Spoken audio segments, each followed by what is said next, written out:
मैं 2013-14 में कैट लिखा था, तो उस टाइम पे था टेस्ट के लिए अलग से एग्जाम होते थे फॉर एडमिशन। जी जी जी। और हम लोग जितना जानते थे कि एचआर वाले ज़्यादा उधर जाना चाहते थे, एचआर काफ़ी तो लेकिन अभी तो कैट के थ्रू भी ले रहे हैं। सो वहाँ पे एक एडमिशन का जो है और वहाँ पे जाने के बाद का थोड़ा सा अगर आप बताएंगे कि टेस्ट में किस तरीके के कोर्सेज अवेलेबल है, क्योंकि अभी कैट के रिजल्ट्स आएंगे, फिर उसके बाद बच्चे अप्लाई करना शुरू करेंगे।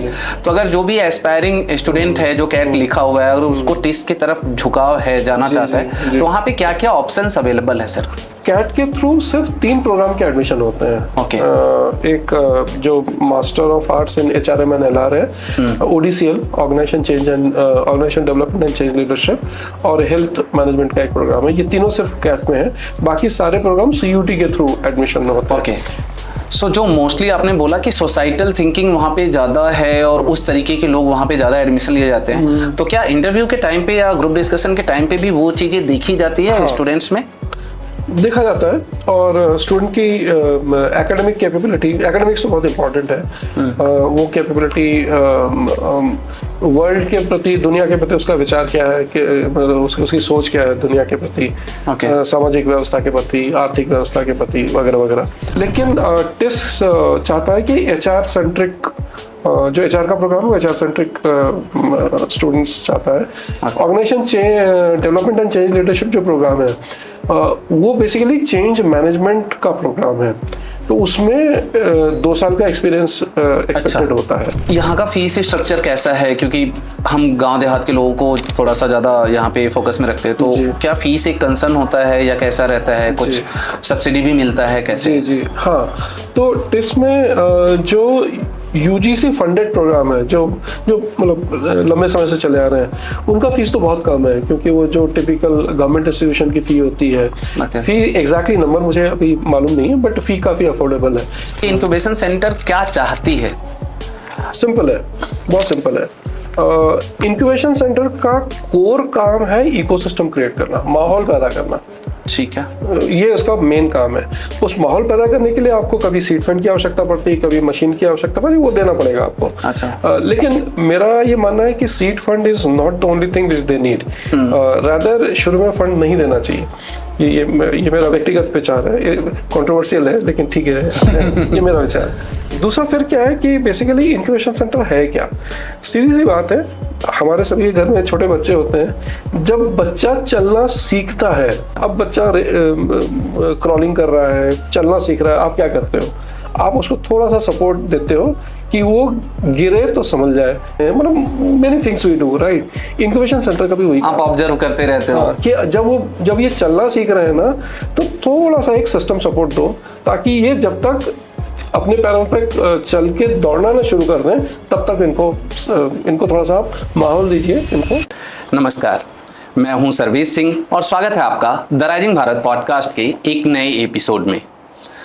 इस पॉडकास्ट के माध्यम से हम कोशिश करते हैं छोटे शहरों और गांव देहात के लोगों को डिफरेंट टॉपिक्स पे एजुकेट करना, चाहे वो शिक्षा हो, स्वास्थ्य हो या करियर में कुछ बेहतर करने की चाह हो। इन सभी के बारे में हम बात करते हैं द राइजिंग भारत पॉडकास्ट पर। आज के पॉडकास्ट में हमारे मेहमान हैं प्रोफेसर सत्यजीत मजूमदार सर, जो कि टिस इनक्यूब फाउंडेशन के MD हैं, और उससे पहले वह टिस इंस्टीट्यूट के प्रोफेसर और डीन रह चुके हैं। सर ने अपने पढ़ाई में MPhil और PhD किया हुआ है बिट्स पिलानी इंस्टीट्यूट से, और आज के डेट में सर देश और विदेश में बहुत सारे जगह पर एज ए डिस्टिंग्विश्ड गेस्ट जाते हैं, बुलाए जाते हैं to educate aspiring entrepreneurs, so that वो लोग अपने करियर में कुछ अच्छा कर सके, समाज के लिए कुछ बेहतर कर सके। तो आइए मिलते हैं प्रोफेसर सत्यजीत मजूमदार सर से। नमस्ते सर, कैसे हैं सर? बढ़िया, आप कैसे? मैं भी बढ़िया हूं सर, बहुत बहुत धन्यवाद, क्योंकि आपका जिस तरीके का बिजी शेड्यूल है, मुझे लग रहा है जब मेरा पहला बात हुआ था आपसे तो आप उस टाइम स्वीडन में थे, और आपने बोला था कि नहीं, आने के बाद मिलते हैं और फिर बात करते हैं। तो सर, इससे पहले कि हम पॉडकास्ट को ले जाएं, डिफरेंट टॉपिक्स पे डिस्कस करें, अगर आप अपने बारे में, क्योंकि मैंने तो जितना समराइज करके बताने का कोशिश किया वो बताया दर्शकों को, अगर आप अपना एक इनिशियल जर्नी बताएं कि आप कहाँ से आते हैं, आपकी जर्नी कैसे स्टार्ट हुई, इनिशियल जो पेरेंट्स का गाइडेंस था वो कैसा था जी। तो एक बार थोड़ा सा दर्शकों को उससे हेल्प मिलेगा। जी जी जी।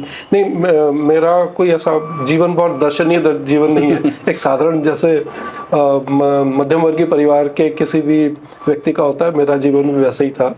हाँ, ये बात ज़रूर है कि मुझे लगता है कि ये मेरा सौभाग्य रहा है कि मैंने भारतवर्ष को उभरते हुए देखा है, मेरी जनरेशन ने उभरते हुए देखा है।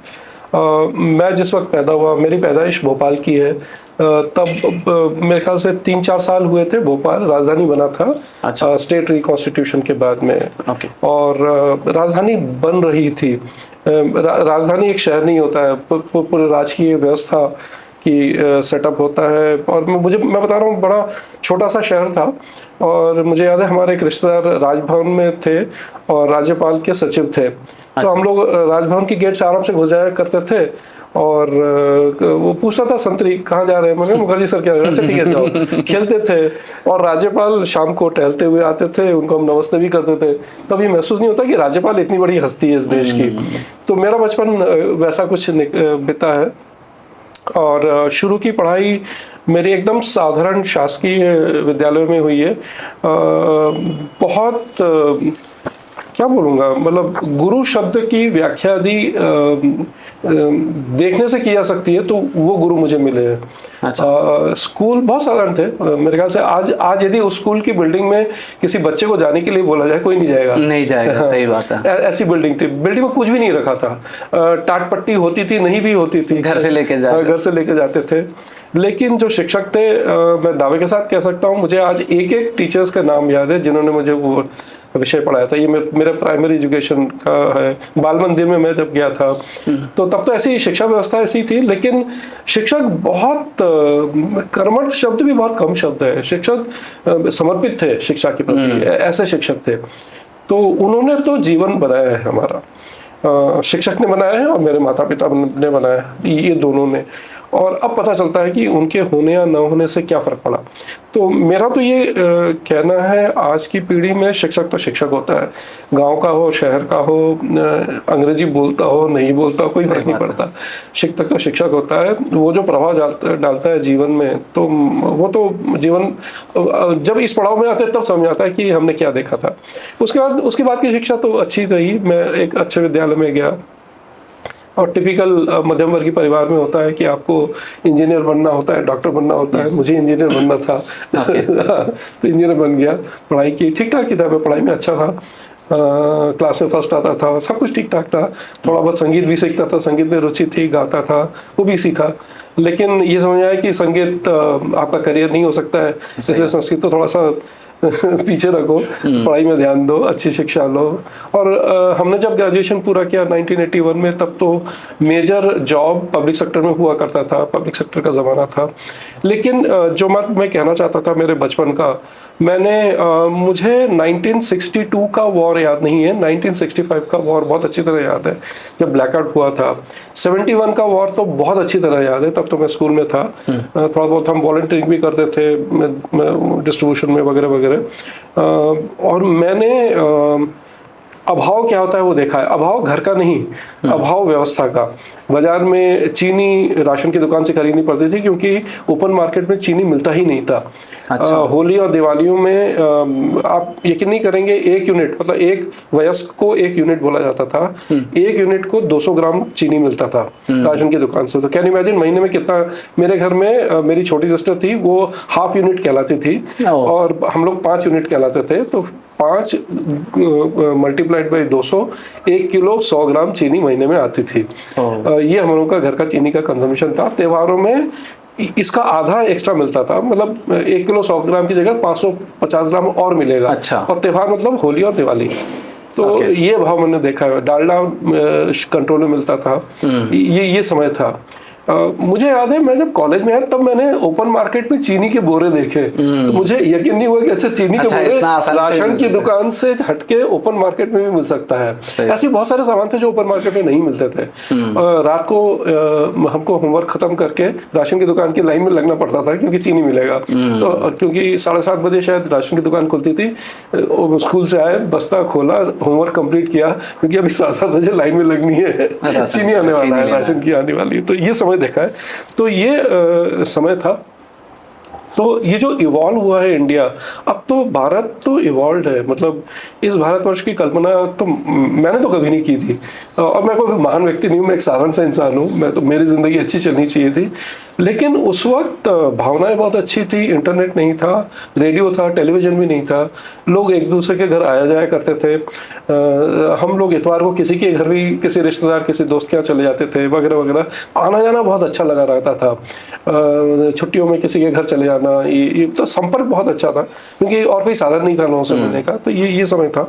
कॉलेज में आया तो मैंने ठीक ठाक काम किया। कोल इंडिया में मैंने करीब 11.5-12 साल काम किया, मेंटेनेंस में था, प्रोजेक्ट्स में था, बहुत कुछ सीखा, बहुत कुछ काम किया, बहुत सारी गलतियां भी की, गलतियों के वजह से बहुत कुछ भुगता भी, अच्छा भी हुआ, बुरा भी हुआ, लेकिन सीखा बहुत।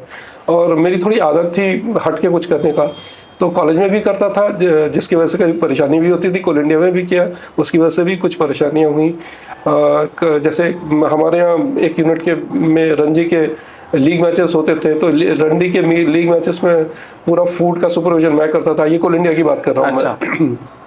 ये सब भी किया है मैंने, तो अच्छा रहा, जर्नी तो अच्छा रहा।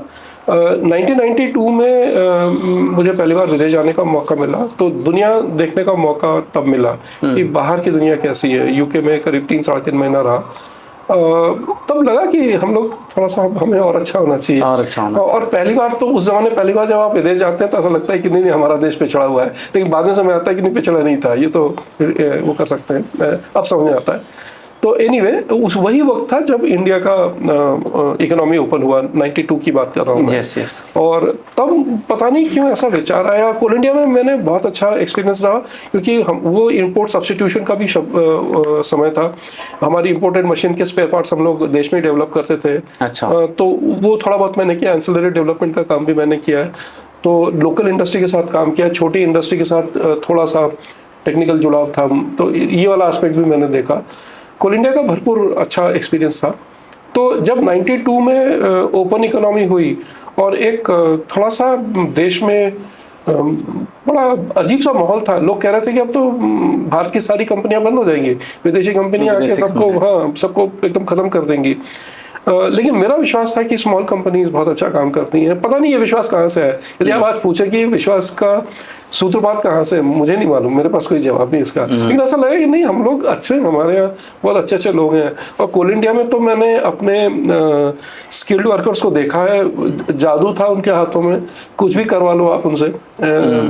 इम्पोर्टेंट मशीन के बेटर सब्स्टिट्यूशन हम नहीं किए हैं। उस वक्त एक मशीन का बेयरिंग का प्रॉब्लम था, मैं मशीन का नाम नहीं लूंगा, कंपनी का नाम नहीं लूंगा, लेकिन उसकी बेयरिंग का बहुत सीरियस प्रॉब्लम था। उसका हमने, इम्पोर्टेड मशीन थी, उसका पूरा बेयरिंग सिस्टम हमने चेंज किया, उसको, उसके ब्रेकडाउन खत्म किए हमने। ऐसे बहुत सारे प्रयोग मैंने किए थे, कोल इंडिया ने बहुत सारे प्रयोग किए थे। तो मुझे तो विश्वास था कि हमारा जो वर्कर है उनमें जो हुनर है वो तो उसका कोई तोड़ नहीं है। ठीक है, हम लोग बहुत टेक्नोलॉजिकली एडवांस नहीं है। तो यही सब था कि जब मैंने सोचा कि अब समय आ गया है कि थोड़ा सा नौकरी से बाहर निकल के कुछ दुनिया के लिए कुछ करें। क्या करें किसी कुछ नहीं मालूम था, स्टार्टअप का जमाना भी नहीं था। लेकिन देश की इकोनॉमी खुल रही थी, कोई नई बातें हो रही थी।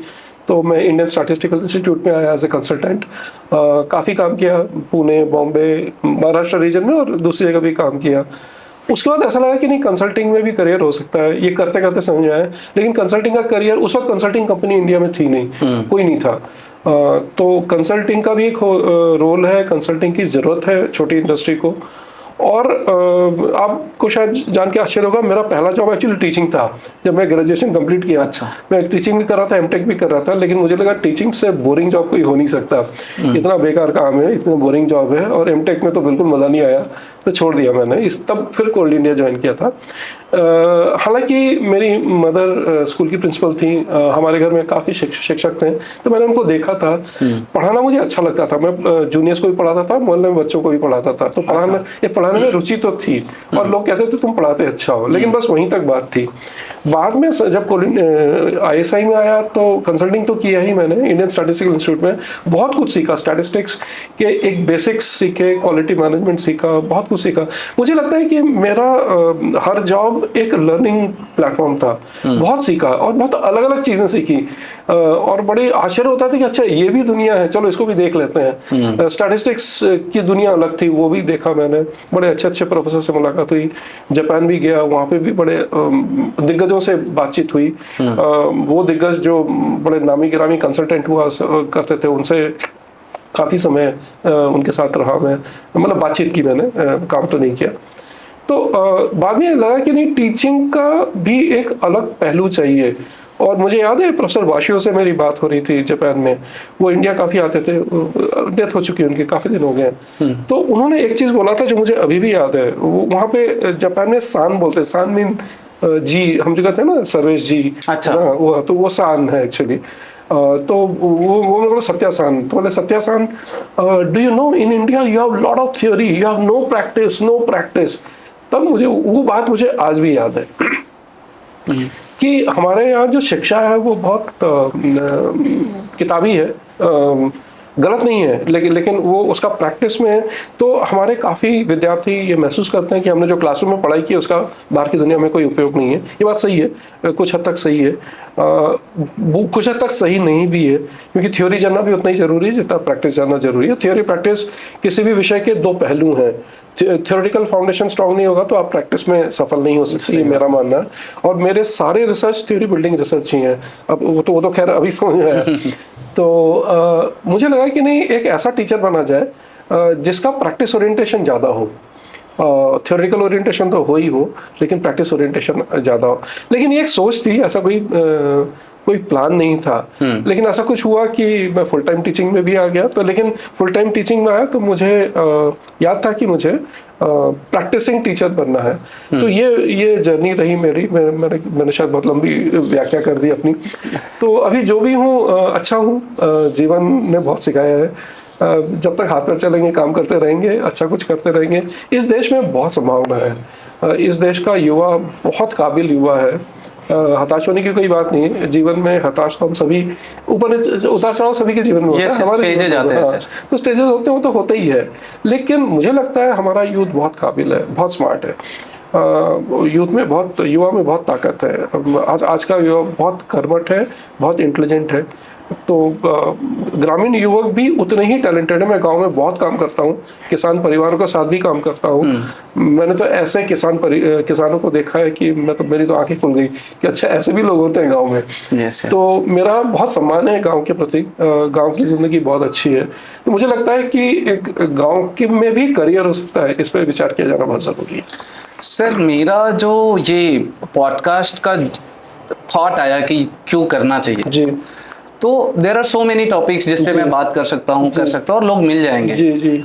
और शायद वहाँ पे मुझे व्यूअर्स भी ज़्यादा मिल जाएंगे, ट्रैक्शन भी हो जाएगा। पॉलिटिकल चला जा सकता हूँ मैं, एस्ट्रोलॉजी में चला जा सकता हूँ मैं, मतलब बोलना ही नहीं है, स्पोर्ट्स में चला जा सकता हूँ मैं। भर भर के दर्शक देखेंगे और उनको एंजॉय मिलेगा। बट मैंने ये बोरिंग टॉपिक चुना क्योंकि मुझे लगता है जो आपने बोला कि क्षमताएं अपार है, अपॉर्चुनिटी शायद वहां तक कन्वे की नहीं गई है। और उन अपॉर्चुनिटी से उन युवाओं को कनेक्ट करने का जरिया नहीं बताया जा रहा है। शायद वो थोड़ी सी कमी रह गई है। सबसे बड़ा मैं जो बोलता हूँ, मैंने अपने पिछले पॉडकास्ट में भी यही बोला है कि मैं शहर में हूँ, मेरा बच्चा शहर में है। मेरा बच्चा मुझे देख रहा है कि मेरे पापा रोज ऑफिस जा रहे हैं और ये ऑफिस जाते हैं, ऑफिस से आते हैं, और क्योंकि ये ऑफिस जाते हैं तो इनको अच्छी खासी सैलरी मिलती है। मेरे घर पे टीवी लगा है, मुझे वीक में एक बार बाहर जाने को खाने को मिलता है। किसी किसी के पेरेंट्स कार अफोर्ड कर रहे हैं, हफ्ते में एक बार मूवी भी लेके जा रहे हैं, एंड सब कुछ अच्छा चल रहा है। It's a fancy life. और वो एस्पायर करता है कि नहीं, मुझे भी अपने पापा जैसा तो कम से कम बन ही लेना। बिल्कुल बिल्कुल। या तो उसका पापा अगर लगता है कि नहीं यार बेटे को और अच्छा बनाना है तो वो दूसरे एस्पिरेशन से उसको कनेक्ट करेगा कि नहीं बेटा तुझे मेरे जैसा नहीं बनना है, तुझे ना वो बगल वाले अंकल या तुम्हें ना ऐसा बनना है,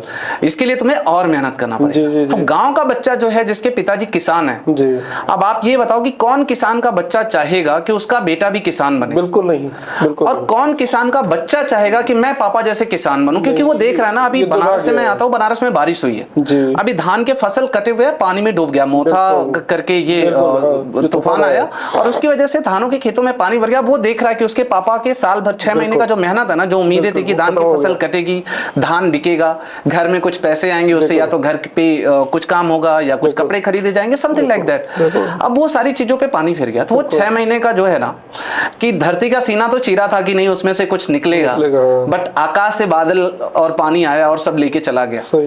तो वो एस्पिरेशन वहां पे लोकल नहीं है। और जितने भी स्टार्टअप्स बनते, कॉर्पोरेट्स बनते, वो शहर में बनते, बिल्कुल। वहां देहात में जाके कोई स्टार्टअप वहां की समस्याओं को देख करके वहां की समस्याओं को सॉल्व करने के लिए कोई नहीं बनाता है, बिल्कुल। और वहां वाले बच्चे जब निकलते भी ऐसा, जैसे आपने बोला ना कि ट्रेडिशनल हाई स्कूल करना है, इंटरमीडिएट करना है, साइंस लेना है, आर्ट लेना है, जो भी करना है कर लिया, ग्रेजुएशन किया, घर से प्रेशर आएगा, अब क्या, चलो तैयारी कर लो 2 साल 3 साल गवर्नमेंट जॉब की, क्योंकि जॉब का मतलब ही है गवर्नमेंट जॉब, किसान बनोगे नहीं। बाकी कोई प्राइवेट सेक्टर हार्डली कोई है जो एक बार मुंबई से, अरे वहां से देहात से निकला, वो जाना ही नहीं चाहता कि मैं चलो अपने पड़ोस के बच्चों को बता दूं। तो अब क्या होगा, 3 साल वो गवर्नमेंट जॉब के लिए घिसेगा, सिलेक्शन हार्डली 1%, वैकेंसी आएगी, कैंसिल होगा, बहुत सारी चीजें होगी, सिलेक्शन होगा भी तो 1% 2%। बाकी 98 बच्चे तो जो कि ग्रेजुएट है, जो कि मेहनती है, वो 12 घंटे 14 घंटे कभी भी काम कर सकते हैं, लेकिन वो बड़े शहरों की तरफ उनको लाने वाला कोई है नहीं। अब वो वहीं पे 7,000 10,000 12,000 रुपए की 12-12 घंटे की नौकरी कर रहे हैं। तो इसी समस्या को सॉल्व करने के लिए, जैसे जो आप बोलते कि नहीं आप भी जाते हो वहां पे समस्याओं को देखते हो, और बहुत सारे सोशल प्रेन्योर अभी आ रहे हैं जो कि वहां की समस्याओं को देख के सॉल्व कर रहे हैं। जी जी जी। तो इसीलिए मैंने सोचा कि नहीं आप जैसे लोगों को जब बुलाएंगे, और हमारा काम ऐसा नहीं कि मैं बोलूंगी इस पॉडकास्ट के माध्यम से मैं किसी का बहुत भला कर दूंगा, जस्ट दैट कि उनको भरोसा दिलाना कि नहीं आप में हुनर है, आप में क्षमता है, आप में मेहनत है, आपको बस सही जगह खोज करके और वहां पे अपने आप को एक स्थापित कर लेना है, जिससे कि आपका और आपके घर का और आने वाली पीढ़ी का एक अच्छा जो है भविष्य बने। बिल्कुल। तो सर आपने टीचिंग देखा, जो आपने बोला कि गवर्नमेंट स्कूल से पढ़े हैं आप, और बोला कि नहीं प्रैक्टिकल नॉलेज का थोड़ा सा गैप है, क्योंकि पढ़ाया तो जाता है कॉलेज में, बट वो बस एग्जाम पास करने के लिए पढ़ाया जाता है, और घर वाले भी पूछते कितने मार्क्स आए, ये नहीं पूछा जाता कितना सीखा, क्या सीखा, क्या सिखाया, उससे फर्क नहीं है। अच्छा आज टेस्ट हुआ, कितने मार्क्स आए। बिल्कुल बिल्कुल।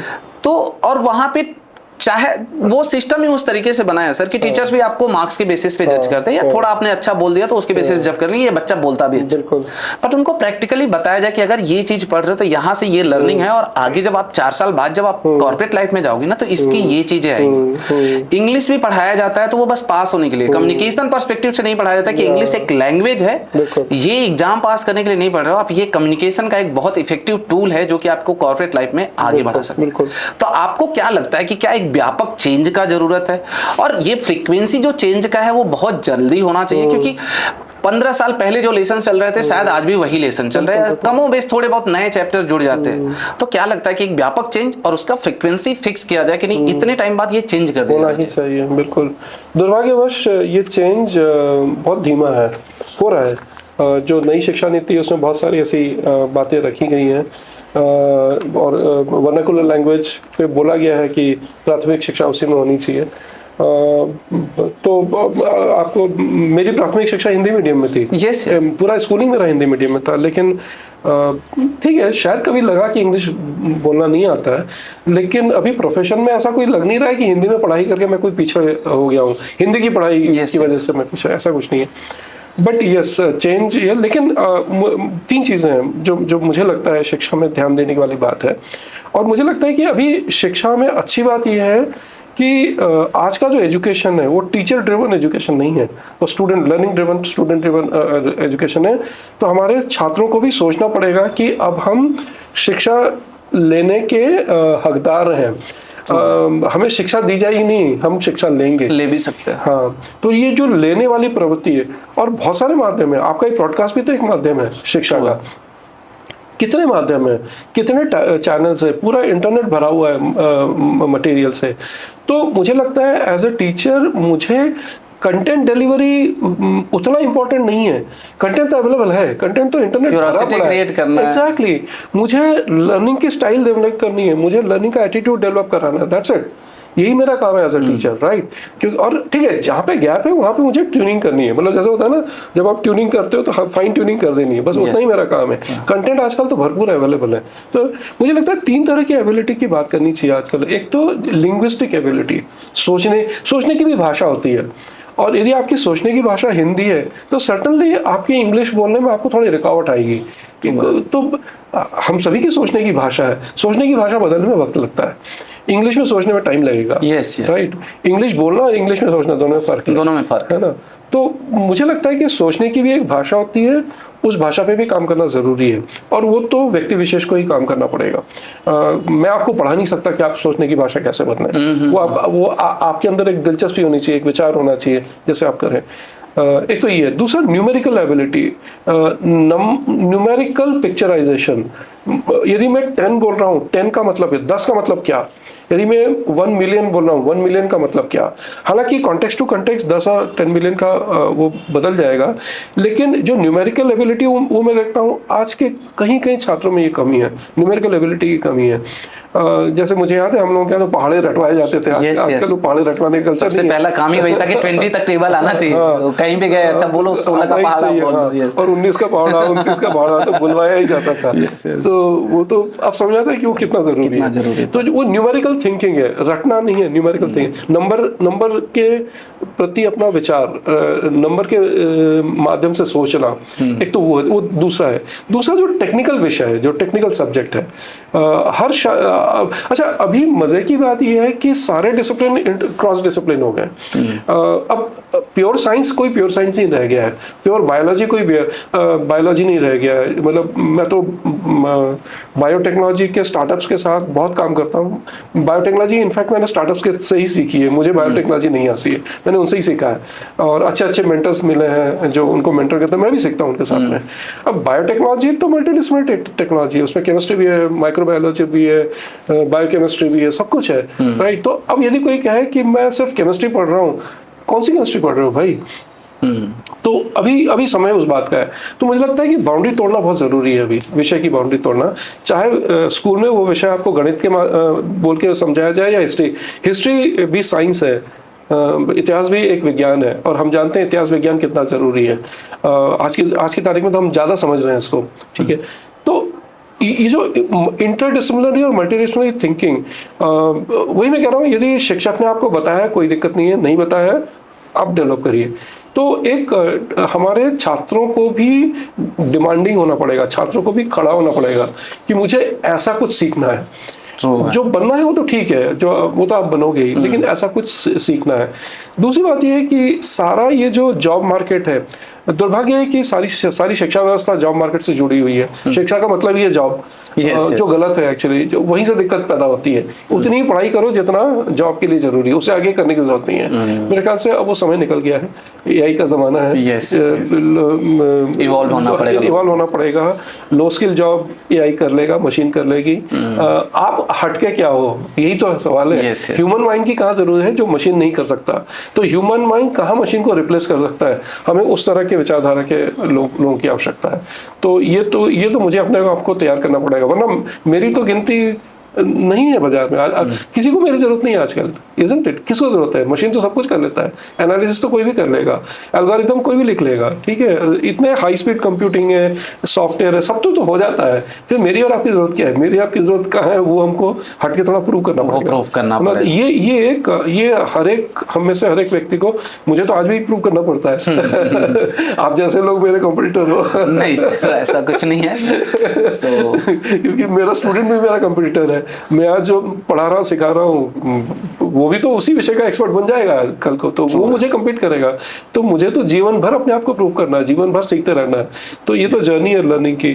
तो ये 3-4 मुद्दे हैं जिसपे मुझे लगता है काम करना बहुत जरूरी है। फॉर्मल लर्निंग तो जरूरी है स्कूल कॉलेजेस में, लेकिन इनफॉर्मल लर्निंग भी उतनी ही जरूरी है। और जॉब उतना ही देखें जितना खुद के विकास के लिए हो।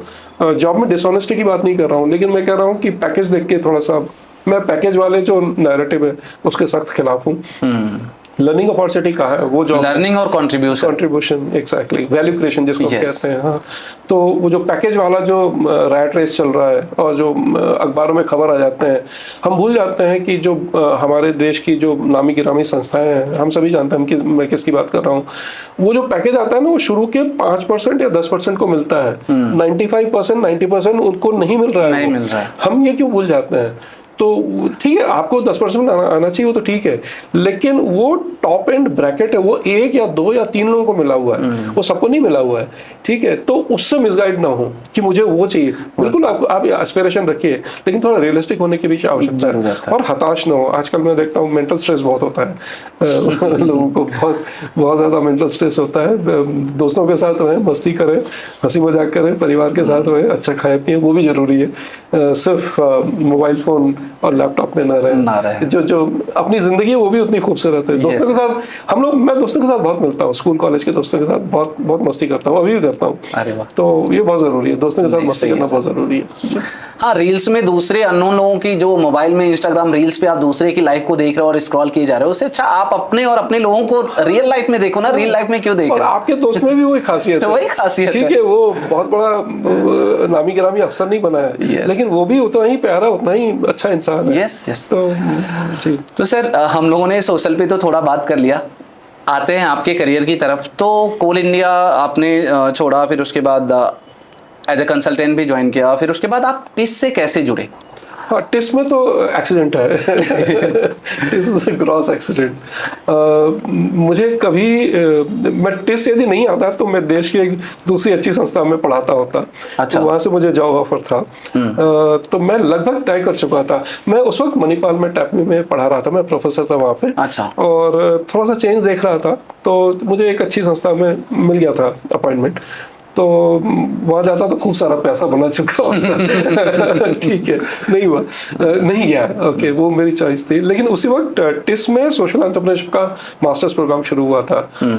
ये मैं 2007 की बात बता रहा हूँ। उस वक्त मेरे एक मित्र थे जो मेरे साथ टैपमी में पढ़ाते थे, वो टिस में भी पढ़ाते थे, वो टिस वापस आ गए थे। तो उन्होंने कहा यहाँ पे एक नया प्रोग्राम शुरू हो रहा है, तो आप इसमें क्यों नहीं अपना हेल्प करें। तो मैंने प्रोग्राम डिज़ाइन, तो मज़े की बात ये कि मास्टर्स प्रोग्राम के फर्स्ट बैच से लेके मैंने आज तक के सारे बैच को पढ़ाया है। तो सबको पढ़ाया है। तो ये मेरा सौभाग्य भी है। तो मैंने प्रोग्राम डिज़ाइन पे भी थोड़ा सा काम किया। उसके बाद 2 साल में जुड़ा रहा, बोर्ड ऑफ स्टडीज़ में था, थोड़ा बहुत पढ़ाता भी था, वहीं गेस्ट हाउस में रहता था, रात को स्टूडेंट के साथ घूमता था। रात के 9 बजे से लाके रात के 12 बजे तक भी क्लास मैंने कंडक्ट की है, ऐसा भी हुआ है। क्लासरूम नहीं है, कोई बात नहीं, चलो ठीक है, मैं गेस्ट हाउस में हूँ, जब क्लास खाली होगा मेरे को बुला लेना। तो रात के 11 बजे 9 बजे स्टूडेंट चले आ रहे, सर आप सोए तो नहीं, आ जाओ क्लास करते हैं। चलो क्लास कर लिया, वो सब भी किया। बाद में टिस में डायरेक्टर थे प्रोफेसर परसुरामन, वो अब नहीं है। उन्होंने मुझे परस्यू किया कि आप हमें फुल टाइम क्यों नहीं ज्वाइन करते हैं। तो फिर मैंने कहा बिल्कुल ज्वाइन कर लूंगा। हालांकि आर्थिक दृष्टि से बहुत फायदेमंद नहीं था वो, लेकिन दिल से तो बहुत अच्छा वो था। और इसमें कौन नहीं जाना चाहेगा, एक नामी संस्था है देश की। तो वो सब शुरू हुआ सिलसिला, तो मैंने ज्वाइन कर लिया। और मेरा उद्देश्य ये था कि हम सिर्फ सोशल एंटरप्रेन्योरशिप पढ़ाएंगे भी नहीं, बल्कि हम पढ़ाएंगे तो ज़रूर, लेकिन सोशल स्टार्टअप पे भी काम करेंगे। तो इंक्यूबेशन सेंटर की कल्पना भी मैंने ही की थी। 2012 में इंक्यूबेशन सेंटर भी सेटअप किया। अब वो सेक्शन 8 कंपनी है, इंडिपेंडेंट कंपनी, जिसका मैं मैनेजिंग डायरेक्टर हूँ। तो वो जर्नी भी अच्छी रही। हमने सोशल स्टार्टअप, इस देश को हमने बहुत सारे स्टार्टअप भी दिए, टिस के कैंपस से भी और टिस के कैंपस के बाहर भी। मैं कश्मीर में बहुत काम करता हूँ, कश्मीर वैली में काफ़ी छोटे छोटे स्टार्टअप्स के साथ काम करता हूँ। छत्तीसगढ़ में भी काम करता हूँ। प्रियांक बता रहा था कि छत्तीसगढ़ में सर बहुत काम करते हैं। तो अच्छा हुआ, मतलब आदिवासी समाज में काफ़ी युवाओं के साथ काम करता हूँ, महिलाओं के साथ काम करता हूँ। तो ये जर्नी अच्छी रही, टिस का जर्नी बहुत अच्छा रहा। तो टिस में कोई बहुत प्लान वे में नहीं आया था, तो हो गया तो आ गए, बस ऐसे ही।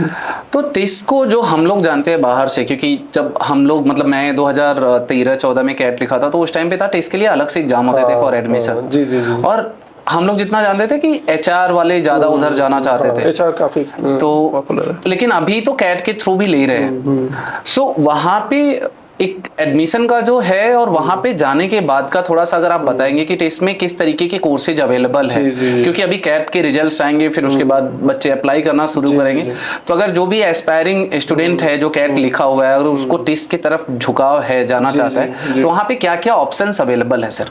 कैट के थ्रू सिर्फ 3 प्रोग्राम के एडमिशन होते हैं। ओके। एक जो master of arts in HRM and LR है, ODCL organisation development and change leadership, और हेल्थ मैनेजमेंट का एक प्रोग्राम है। ये तीनों सिर्फ कैट में है, बाकी सारे प्रोग्राम CUT के थ्रू एडमिशन में होते हैं। ओके। तो यदि आप इन तीनों प्रोग्राम को एस्पायर कर रहे हैं तो आपको कैट के माध्यम से आना पड़ेगा। और अदरवाइज आपको CUT लिखना पड़ेगा, जो UGC का कॉमन एंट्रेंस टेस्ट है देश भर में। एक तो वो है।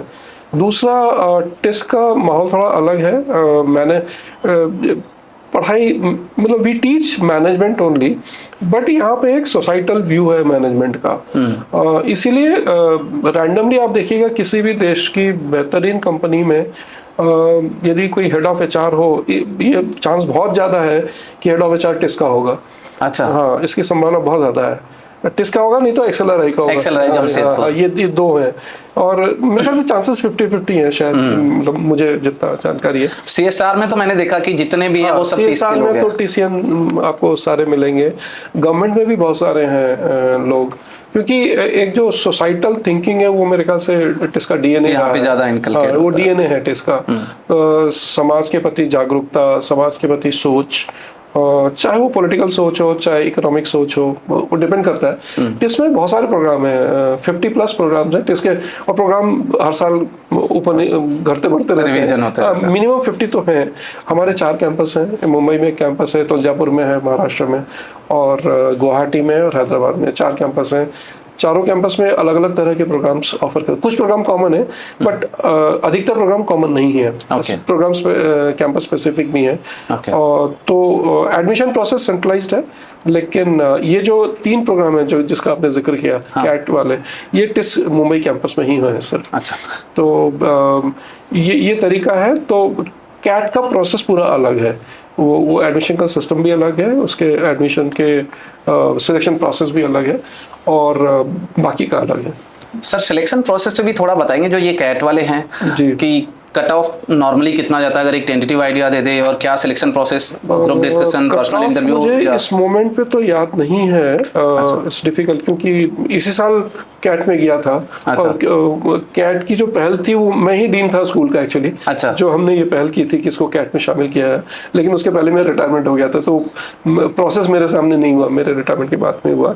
बट 90+ तो परसेंटाइल आवश्यक होगा। ये मेरा गेस नंबर है।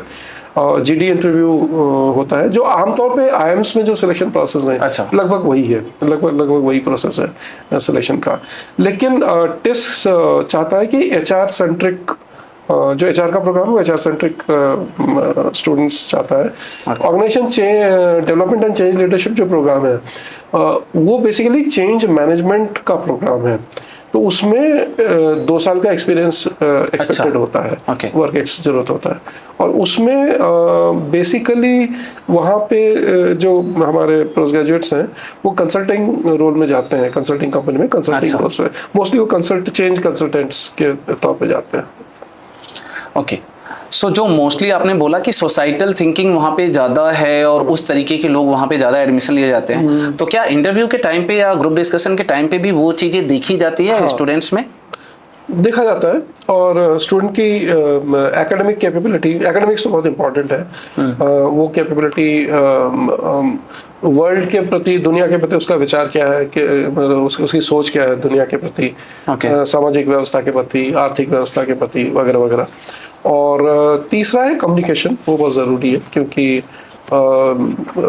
आपकी विचार तो है, लेकिन आपका विचार रखने का उसको कन्वे नहीं कर पा रहे प्रॉपर्ली, वो भी जरूरी है। और टिस चूंकि government of India funded university है, तो यहाँ पे रिजर्वेशन की, जो गवर्नमेंट ऑफ इंडिया की जो रिजर्वेशन पॉलिसी, वो सारी पॉलिसीज लागू होती हैं।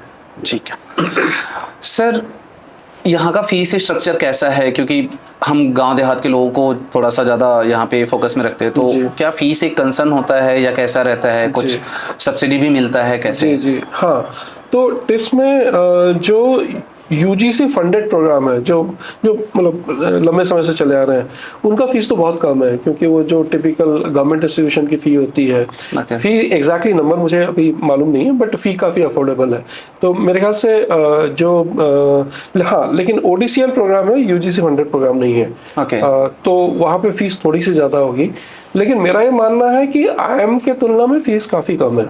तो नंबर एग्जैक्टली मेरे अभी, अगर एक अपर रेंज आप दे सकते कि इससे ज्यादा नहीं होगा, इससे कम होगा, वैसा हाँ, कुछ तो अगर टेस्ट में I don't think you pay more than 3 lakh 4 lakh rupees for a 2 year programme, नहीं पर ईयर, हाँ। ओके, जबकि आप बाहर इससे काफी ज्यादा पे, अरे सर वो तो काफी ज्यादा पे करते हैं।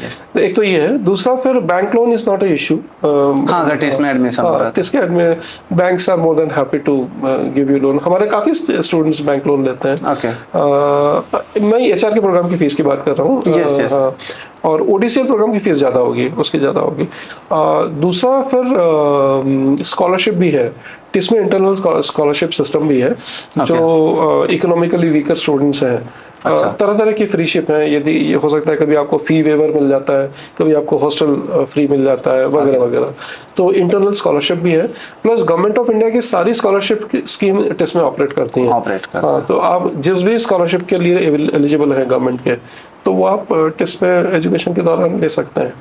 तो मुझे नहीं लगता आर्थिक परेशानी बहुत बड़ी कारण होना चाहिए।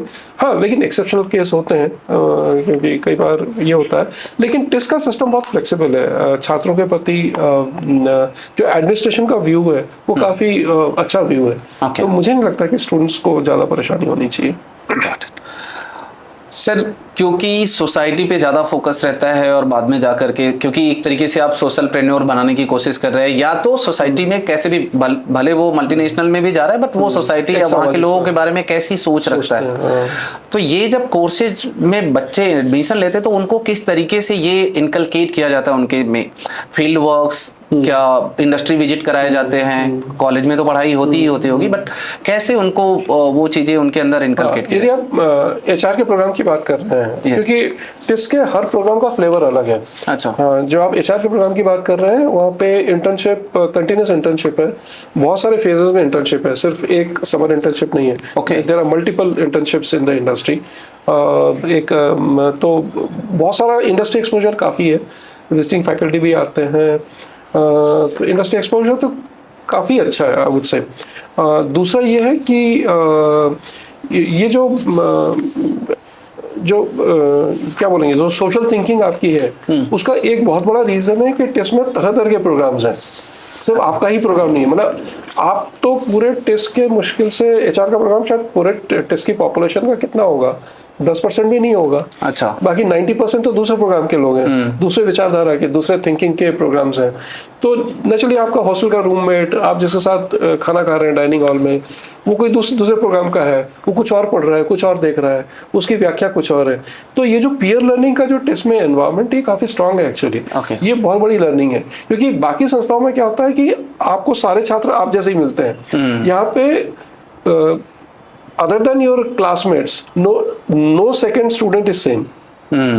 तो इतनी वैरायटी का स्टूडेंट कम्युनिटी तो आपको कहीं मिलेगा नहीं। तो ये बहुत संभावना बहुत ज़्यादा है कि आपका रूममेट किसी दूसरा प्रोग्राम का हो, आपका जो बेस्ट फ्रेंड है वो तीसरे प्रोग्राम का हो। तो आप जब उसके साथ घुलते मिलते हैं, क्योंकि आपको दोस्ती तो यूनिवर्सिटी कॉलेज में तो दोस्ती आपकी किसी से भी हो सकती है। सही बात है। तो ये बहुत संभावना है कि आप दूसरी विचारधारा के लोगों से भी मिलते हैं, उनसे डिस्कशन होता है, उनसे भी लर्निंग करते हैं, उससे बहुत फर्क पड़ता है। सही है सर। टेस्ट के जो एचआर वाले प्रोग्राम्स के स्टूडेंट्स हैं या बाकी भी स्टूडेंट्स हैं, बट मैक्सिमम जो सीएसआर वाला, जो आपने बोला कि जो बड़ी कंपनीज के उनके हेड ऑफ एचआर है, या जो सीएसआर में मल्टीपल प्रोफाइल्स पे लोग हैं, वो टेस्ट से गए हुए रहते हैं। तो पहला तो क्या कंपनीज का स्पेशल फोकस रहता है टेस्ट के स्टूडेंट्स की तरफ क्योंकि इस तरीके की यहाँ पे लर्निंग है? और दूसरा, सीएसआर है क्या ये एक ऑब्लिगेशन की तरह देखते हैं संस्थाएं जो बड़े बड़े कॉर्पोरेट्स हैं, या उसको रियल में अगर डिफाइन किया जाए कि एक्चुअल में है क्या, और उसको कंपनीज कैसे देखती है, अगर उसको आप थोड़ा सा बताएं। हाँ, सीएसआर इंडिया में बड़ा अनोखा है, क्योंकि ये लॉ है इंडिया में। हम सभी को मालूम है, कंपनी लॉ है, 2013 में ये मैंडेटरी हुआ है।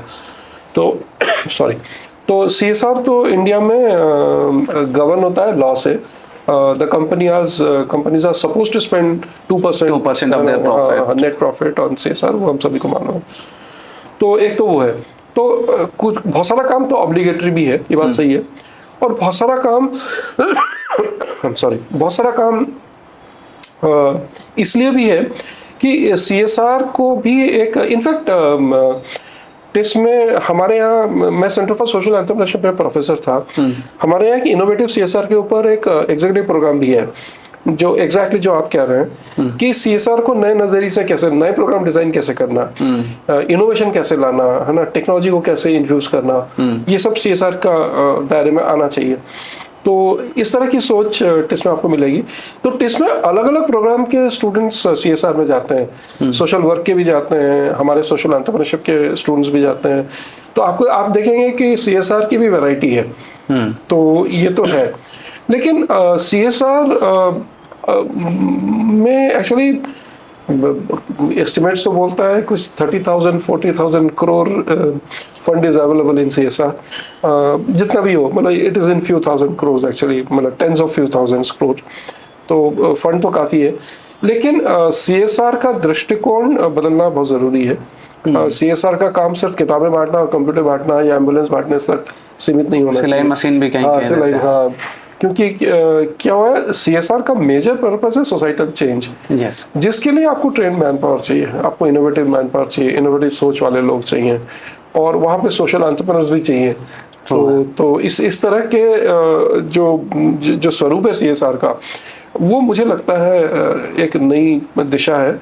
और कोई जरूरी नहीं कि आप टेस्ट में ही पढ़े हो तो ही CSR के मैनेजर हो, बट आप सामाजिक सोच रखते हैं, समाज के प्रति एक अच्छी आपकी सोच है, आप समाज के प्रति आपके समर्पण है, तो मुझे लगता है CSR में तो बहुत कुछ करने की संभावना है।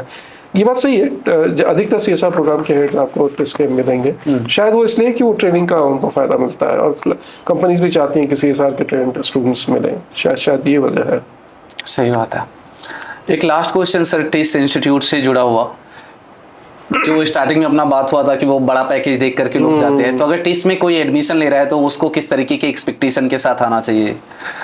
करियर के साथ जो मॉनिटरी एक्सपेक्टेशन है वो किस तरीके से है, मतलब कैसे पैकेज? नहीं, क्योंकि सर्वेश वो तो अभी समय ऐसा है कि पैकेज तो हर कोई देखता है। अब मेरे और आपके कहने से कि पैकेज मत देखो, कोई पैकेज देखना बंद नहीं करेगा। तो मेरे ख्याल से ये एडवाइस देना, ये सुझाव देना तो गलत हो जाएगा। हाँ, ये बात जरूर है, मेरा ये मत है कि आप टेस्ट आए तो खुले दिमाग से आए। Test is ocean of knowledge. अब ये आपकी कैपेबिलिटी है, इसमें से आप इस समुद्र से कितना आप मंथन करके अपने काम की चीज बाहर निकाल सके, ये आपकी स्मार्टनेस है। फैकल्टी बहुत अप्रोचेबल है यहाँ पे। अच्छा। हाँ, रिसर्च करते हैं लोग, फील्ड में काम करते हैं, फील्ड एक्सपीरियंस भी भरपूर है। तो ये भी कह रहा हूँ कि ये तो बिल्कुल ज्ञान का समुद्र है। अब इस समुद्र में से आप जो अमृत मंथन करना चाहे आप कर लो। तो ये आपकी स्मार्टनेस होनी चाहिए कि इसमें से आप मंथन की आपकी प्रक्रिया कैसे होगी, आपकी मंथन की दक्षता कैसी है, ये तो आपकी स्मार्टनेस है। तो मेरा विचार ये होगा कि पैकेज तो जरूर देखें, लेकिन नॉलेज का भी एक टारगेट लेके चलें कि यहाँ से मुझे सीखना क्या है। पैकेज का टारगेट और नॉलेज का टारगेट दोनों लेके आना चाहिए। सही। सर, अब आते हैं जो आपका प्रेजेंट असाइनमेंट है, जो आप MD हैं टिस्ट इनक्यूब फाउंडेशन के। आपने बोला कि आपका ही एक तरीके से सोच का नतीजा है। 2012 के आसपास आपने बोला कि उसको स्थापित भी किया था। तो इसका आइडिया कहाँ से आया, पहला? और दूसरा, इनिशियल कन्वर्सेशन कैसा था, विजन क्या था, और आज जब 12-13 साल बाद आप देखते हो कि एक सोच के साथ स्थापित किया था और 13 साल बाद आप आके यहाँ पे खड़े हो, तो उसका क्या इवेल्युएशन है? एक तो मेरा अनुभव ऊपर नीचे का है। अनुभव शुरू में बहुत अच्छा नहीं था, लेट मी टेल यू, क्योंकि मेरा ये मानना था और यही मैंडेट लेके मैं तो टेस्ट में यही मैंडेट लेके आया था कि यहाँ पे हम कार्डर ऑफ सोशल एंटरप्रेन्योर्स तैयार करेंगे, और जिनको हम सोशल एंटरप्राइज क्रिएट करने में पूरी इकोसिस्टम का फायदा देंगे। तो 2012 में हुआ। फिर जब हमने इंक्यूबेशन सेंटर की कल्पना की थी, वो एक छोटा सा विचार था, हालांकि वो इंडिपेंडेंट एंटिटी नहीं था, वो हमारे सेंटर फॉर सोशल एंटरप्रेन्योरशिप का ही पार्ट था। बहुत मतलब सेंटर के नाम पे कुछ नहीं था, मेरा ऑफिस का टेबल ही वो इंक्यूबेशन सेंटर था। अच्छा। तो हाँ, तो उसमें फिर हमने कहा कि नहीं, सोशल एंटरप्रेन्योरशिप प्रोग्राम के स्टूडेंट्स को प्लेसमेंट नहीं लेना चाहिए।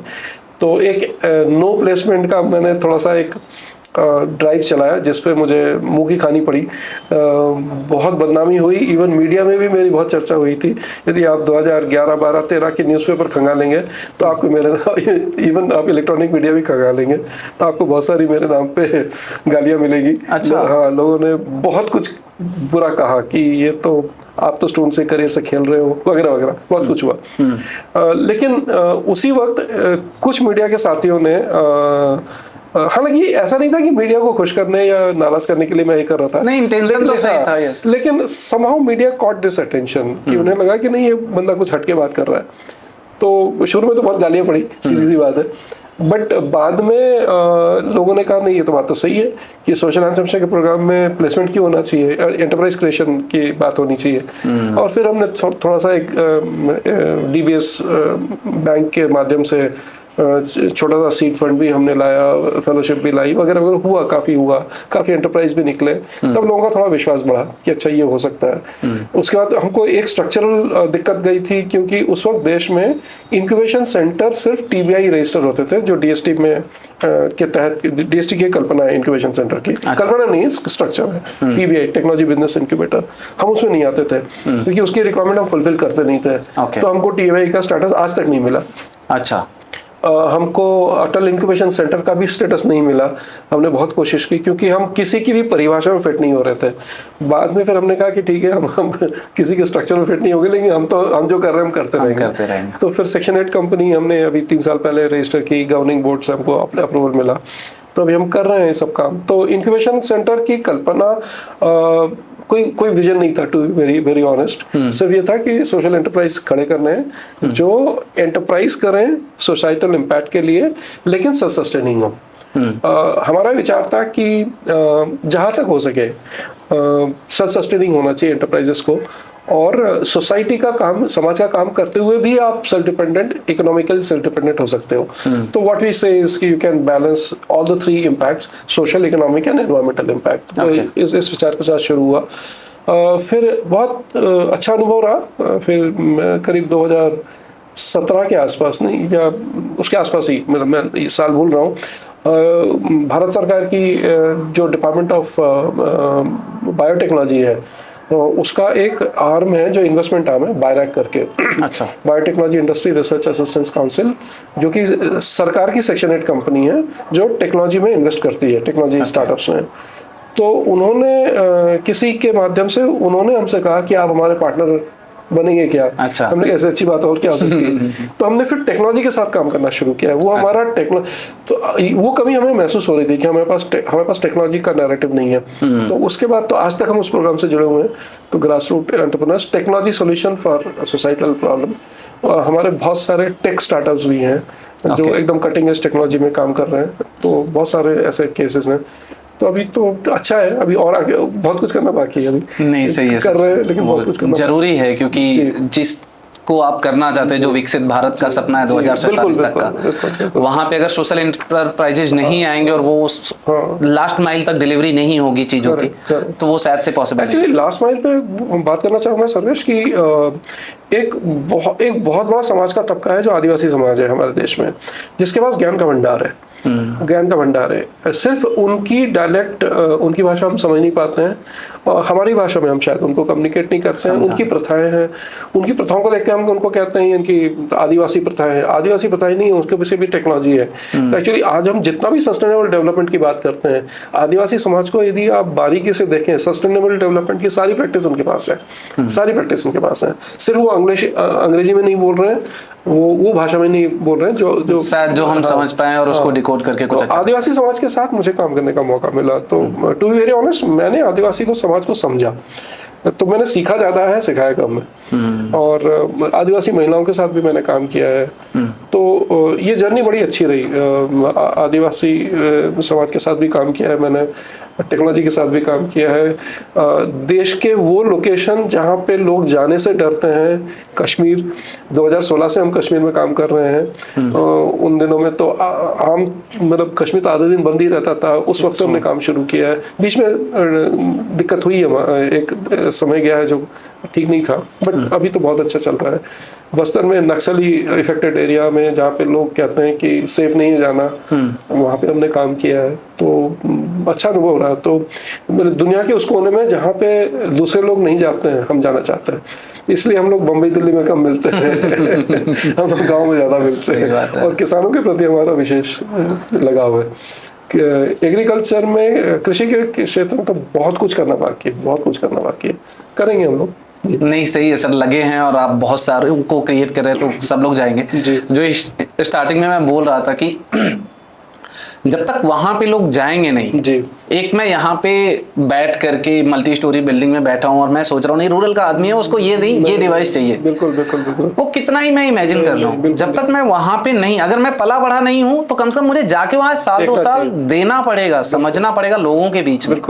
हम अपने पर्सपेक्टिव से नहीं बोलेंगे नहीं वहां का आदमी तो आजकल बस गेम खेलता है, नो, उसके पास यूट्यूब है तो उसको तो सब पता है, नो, उसको समझ के देन उसकी जरूरत के हिसाब से चीजों को बनाएंगे तो मुझे लगता है कि वो उनके लिए भी कारगर साबित होगा, और जो यहाँ पे बैठ के जब बना रहे हो आपके लिए भी वो अच्छा अनुभव होगा। बिल्कुल बिल्कुल बिल्कुल। तो सर आपने बोला कि नहीं, आप जो ये एक तरीके से अलग सेक्लूडेड एरियाज हैं आदिवासी, जो आपने बोला कि नहीं बस्तर हो गया या कश्मीर भी हो गया, कि वहाँ पे लोग जो जाते भी है वो अच्छी सुंदर जगहों पे जाते हैं, फोटो खिंचाते हैं, और अच्छा भी है वो, खैर उसमें कोई ये नहीं है, बट जो एक्चुअल इम्पैक्टफुल वाला काम है वहां पे जाने से लोग डरते हैं। तो आपको क्या ड्राइव करता है वहां जाने के लिए, और वो कैसे आपसे अट्रैक्ट करते हैं, कैसे एक्सेप्ट करते हैं, क्योंकि जो बैरियर है, कम्युनिकेशन गैप है, लैंग्वेज वाला है, उसको आप कैसे ब्रेक करते हैं? नहीं, बहुत आसान है सर्वेश, ये तो शुरू में हमें भी लगता था कि ये बड़ा मुश्किल है, बहुत आसान है। आप बड़ी सहजता से जाइए और बोलिए कि हम आपको कुछ नहीं देने आए हैं, हम आपके साथ आपसे मिलने आए हैं और आपको समझ आए, दैट्स इट। अच्छा, तो बहुत सहजता है, मतलब हम इतना बड़ा बैगेज लेके ना जाए कि हम बिल्कुल उद्धार करने आए हैं, मेरे पास सारी टेक्नोलॉजी कुछ नहीं है, आप तो बताइए, हम आपके साथ समझने आए हैं कि आप कैसे रहते हैं, कैसे खाते हैं। और मुझे तो गांव में काम इतना आसान लगता है, आप किसी भी घर में चले जाइए, कोई भी खाना खिला देता है। yes, वो तो सर मतलब आप मेरे यहाँ आइए बम्बई में, मैं नहीं खिलाऊंगा खाना आप यदि उनको पहले से इन्फॉर्म करेंगे तो ठीक है, पहले से इन्फॉर्म नहीं किया तो मुश्किल है, सादा पानी पिलाने। लेकिन गांव में तो आप किसी के यहाँ खाना खा लीजिए, किसी के यहाँ चाय पी लीजिए, हर जगह आपका स्वागत है। तो मुझे लगता है वो जो सहजता है, वो उस सहजता में हमको सहज बनना पड़ेगा। सहज नाटक करने से नहीं बना जाता, सही सहजता तो यहाँ होती है। तो और जो आपने बोला कि आप वो बैगेज लेके मत जाओ, या वो अपने आप को एक उस तरीके से उनके सामने मत रिप्रेजेंट करो कि नहीं मैं आया हूँ अब तो तुम्हारा उद्धार, अब मैं सब बदल दूंगा, कुछ नहीं, हम कुछ नहीं, नॉट लाइक दैट। हम आपको समझने आए, आपके साथ रहने। मैंने CSR में कंसल्टिंग भी किया है थोड़ा बहुत, तो कई बार हुआ है कि हम गाँव में गए डेटा कलेक्शन करने के लिए, खासकर यूपी में ही मैं बता रहा हूँ, एक कानपुर के नजदीक एक गाँव की बात घटना है। तो गांव के युवा लोग आए कि वो सब देखा है, सब गाड़ी में साहब लोग आ रहे, कुछ डेटा वेटा कलेक्ट कर रहे हैं, आप क्या देने आए हैं? तो मैंने बोला कुछ नहीं। तो वो लड़के थोड़ा सा मतलब स्मार्ट लड़के थे गांव के, बिल्कुल उनको अच्छा ठीक नहीं लगा। वो तो हमारे मुंह से वही सुनना चाहते थे ना, हम ये कर देंगे। मैंने कहा नहीं, कुछ नहीं देने आए, हम समझने आए आपको। तो करीब 20-25 की भीड़ थी, उसमें 3 रह गए, तो चल दिए सब, क्योंकि आप देने नहीं आए तो फिर आपसे बात करने क्या टाइम क्यों दे आपको। उसके बाद तीनों से हम बातचीत करते हुए गाँव में देखने लगे, फिर इतना मजा आया। फिर तो मैंने कहा, फिर मैंने एक से बोला भी, हालांकि उस युवा को बुरा भी लगा होगा, मैंने कहा भीख क्यों मांगते हो? तो उसको बहुत उसके सम्मान पे चोट आई, बोले नहीं आप कैसे कह रहे हो? मैंने कहा तुमने क्यों पूछा कि क्या देने आए हो? तो मैंने कहा ये तो भीख हो गई ना यार। तो बोले हाँ बात तो सही है। तो मैंने कहा कि ऐसा क्यों कहा आपने? बोले ऐसा ही होता है। मैंने कहा नहीं ये गलत है यार, आप बताओ ना आपको क्या सीखना है, मैं आऊँगा आपके गाँव में। तो तब मुझे लगा कि शायद इस तरह के सवाल रखने का भी जरूरत है। गांव के युवा बहुत कर्मठ हैं, जो मैं बार बार कह रहा हूँ। yes.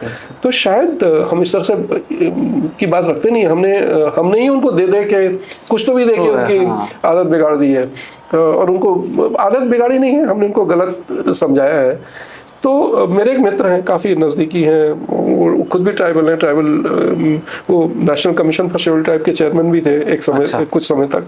उनके साथ भी मैंने काम किया, अभी भी काम करता हूँ। तो वो एक शब्द कहते हैं जो बिल्कुल ब्रह्म वाक्य है कि समझाना नहीं है, समझना है। बस इस मानसिकता से जाओ, सारा काम हो जाएगा। सही बात है। सारा काम हो जाएगा। चाहे वो, मैं तो अभी डिस्ट्रिक्ट एडमिनिस्ट्रेशन के साथ भी काम करता हूँ, काफ़ी डिस्ट्रिक्ट कलेक्टर्स के साथ काम करता हूँ। मैं तो देखता हूँ अभी इवन यंग कलेक्टर्स भी काफ़ी उत्साही होते हैं। काफ़ी लोग मेरे संपर्क में, मुझसे एज में बहुत छोटे हैं मुझसे एज में, लेकिन बहुत सम्मानपूर्वक बात कर, सम्मानपूर्वक बात नहीं करते, वो जानना चाहते हैं कि आप बताइए और क्या हो सकता है। तो मुझे तो लगता है सब लोग तो तैयार हैं, एडमिनिस्ट्रेशन भी तैयार है, गांव के युवा भी शायद तैयार है, तो सिर्फ जोड़ने की बात है, टुकड़े तो तैयार हैं, टुकड़ों को जोड़ने की बात है। तो यदि हम टुकड़ों को जोड़ने वाली एजेंसी बन जाए तो क्या बुराई है इसमें। लेकिन सर, एक आउट ऑफ द बॉक्स ये क्वेश्चन ना तो दिमाग में ना था, तो कुछ प्लान में था, बट क्योंकि अभी आपने डिस्ट्रिक्ट कलेक्टर्स की बात करी जी, मुझे थोड़ा सा शिकायत लगता है सर। ये सब लोग जब सेलेक्ट होने जाते हैं और करते भी हैं, मैं नहीं मना कर रहा हूँ कि नहीं गलत करते हैं, ये सब बोलते हैं मैं समाज को बदलने जा रहा हूँ, बट हार्डली हमने पूरे इतने बड़े भारतवर्ष देश में 2-4 कलेक्टर्स का या एसडीएम का, डीएम का या सरकारी अधिकारियों का सुना होगा कि उनके बच्चे को वो वहां पे बदलाव लाना चाहते थे तो अपने बच्चे को सरकारी स्कूल में डाल दिया और वहां पे चीजें बदल दी। मैं नहीं बोल रहा हूँ कि आप अपने बच्चे को सरकारी स्कूल में भेजो, आपके पेरेंट्स ने संघर्ष सहा होगा, फिर आपको अच्छा कर दिया, आप अच्छे स्कूल में भेजो, that's not a problem. But जिसका बच्चा उस प्राइमरी स्कूल में जा रहा है, क्या आप पूरे 1 साल में किसी एक गांव के एक स्कूल को आप मॉडल स्कूल नहीं बना सकते हो? बिल्कुल। अगर एक स्कूल को मॉडल स्कूल बना दोगे ना, उसको देख के बगल के 4 गांव वाले खुद बनवा लेंगे। गांव वाले बोलेंगे कि भाई फलाने गांव में ना फलाना स्कूल है और वो इतना अच्छा चलता है, सरकारी है, आप क्यों नहीं कर रहे हो? एब्सोल्युटली। तो अगर ये लोग करें तो मुझे लगता है बहुत बड़ा बदलाव आएगा। नहीं, संभावना तो बहुत है। बिल्कुल, आप बिल्कुल सही कह रहे हैं कि अभी भी शिक्षा के क्षेत्र में तो बहुत कुछ होना बाकी है। सर शिक्षा ही तो है। मैं बोलता हूँ कि अगर जीवन में किसी को कुछ पाना है, और सब बोलते हैं, हम सब एग्री करेंगे कि जीवन में कितनी भी बड़ी मुश्किल, कितनी भी गरीबी हो, कितना भी कुछ हो, अगर आप शिक्षित हो और आप शिक्षा से ही सब कुछ पा सकते हो। मैं कोविड के टाइम पे गाँव के बच्चों को पढ़ा रहा था ऐसे, क्योंकि लॉकडाउन था तो घर पे चला गया था, वर्क फ्रॉम होम चल रहा था। तो वहाँ पे जो पिछड़े घरों से बच्चे थे, या कह लो कि जो थोड़ा सा फाइनेंशियली उतने नहीं थे, तो सरकारी स्कूल बच्चों को मैं बुला के, क्योंकि लॉकडाउन था, टीचर्स नहीं आते थे, स्कूल खाली था, तो वहां पे हम जाके पढ़ाते थे।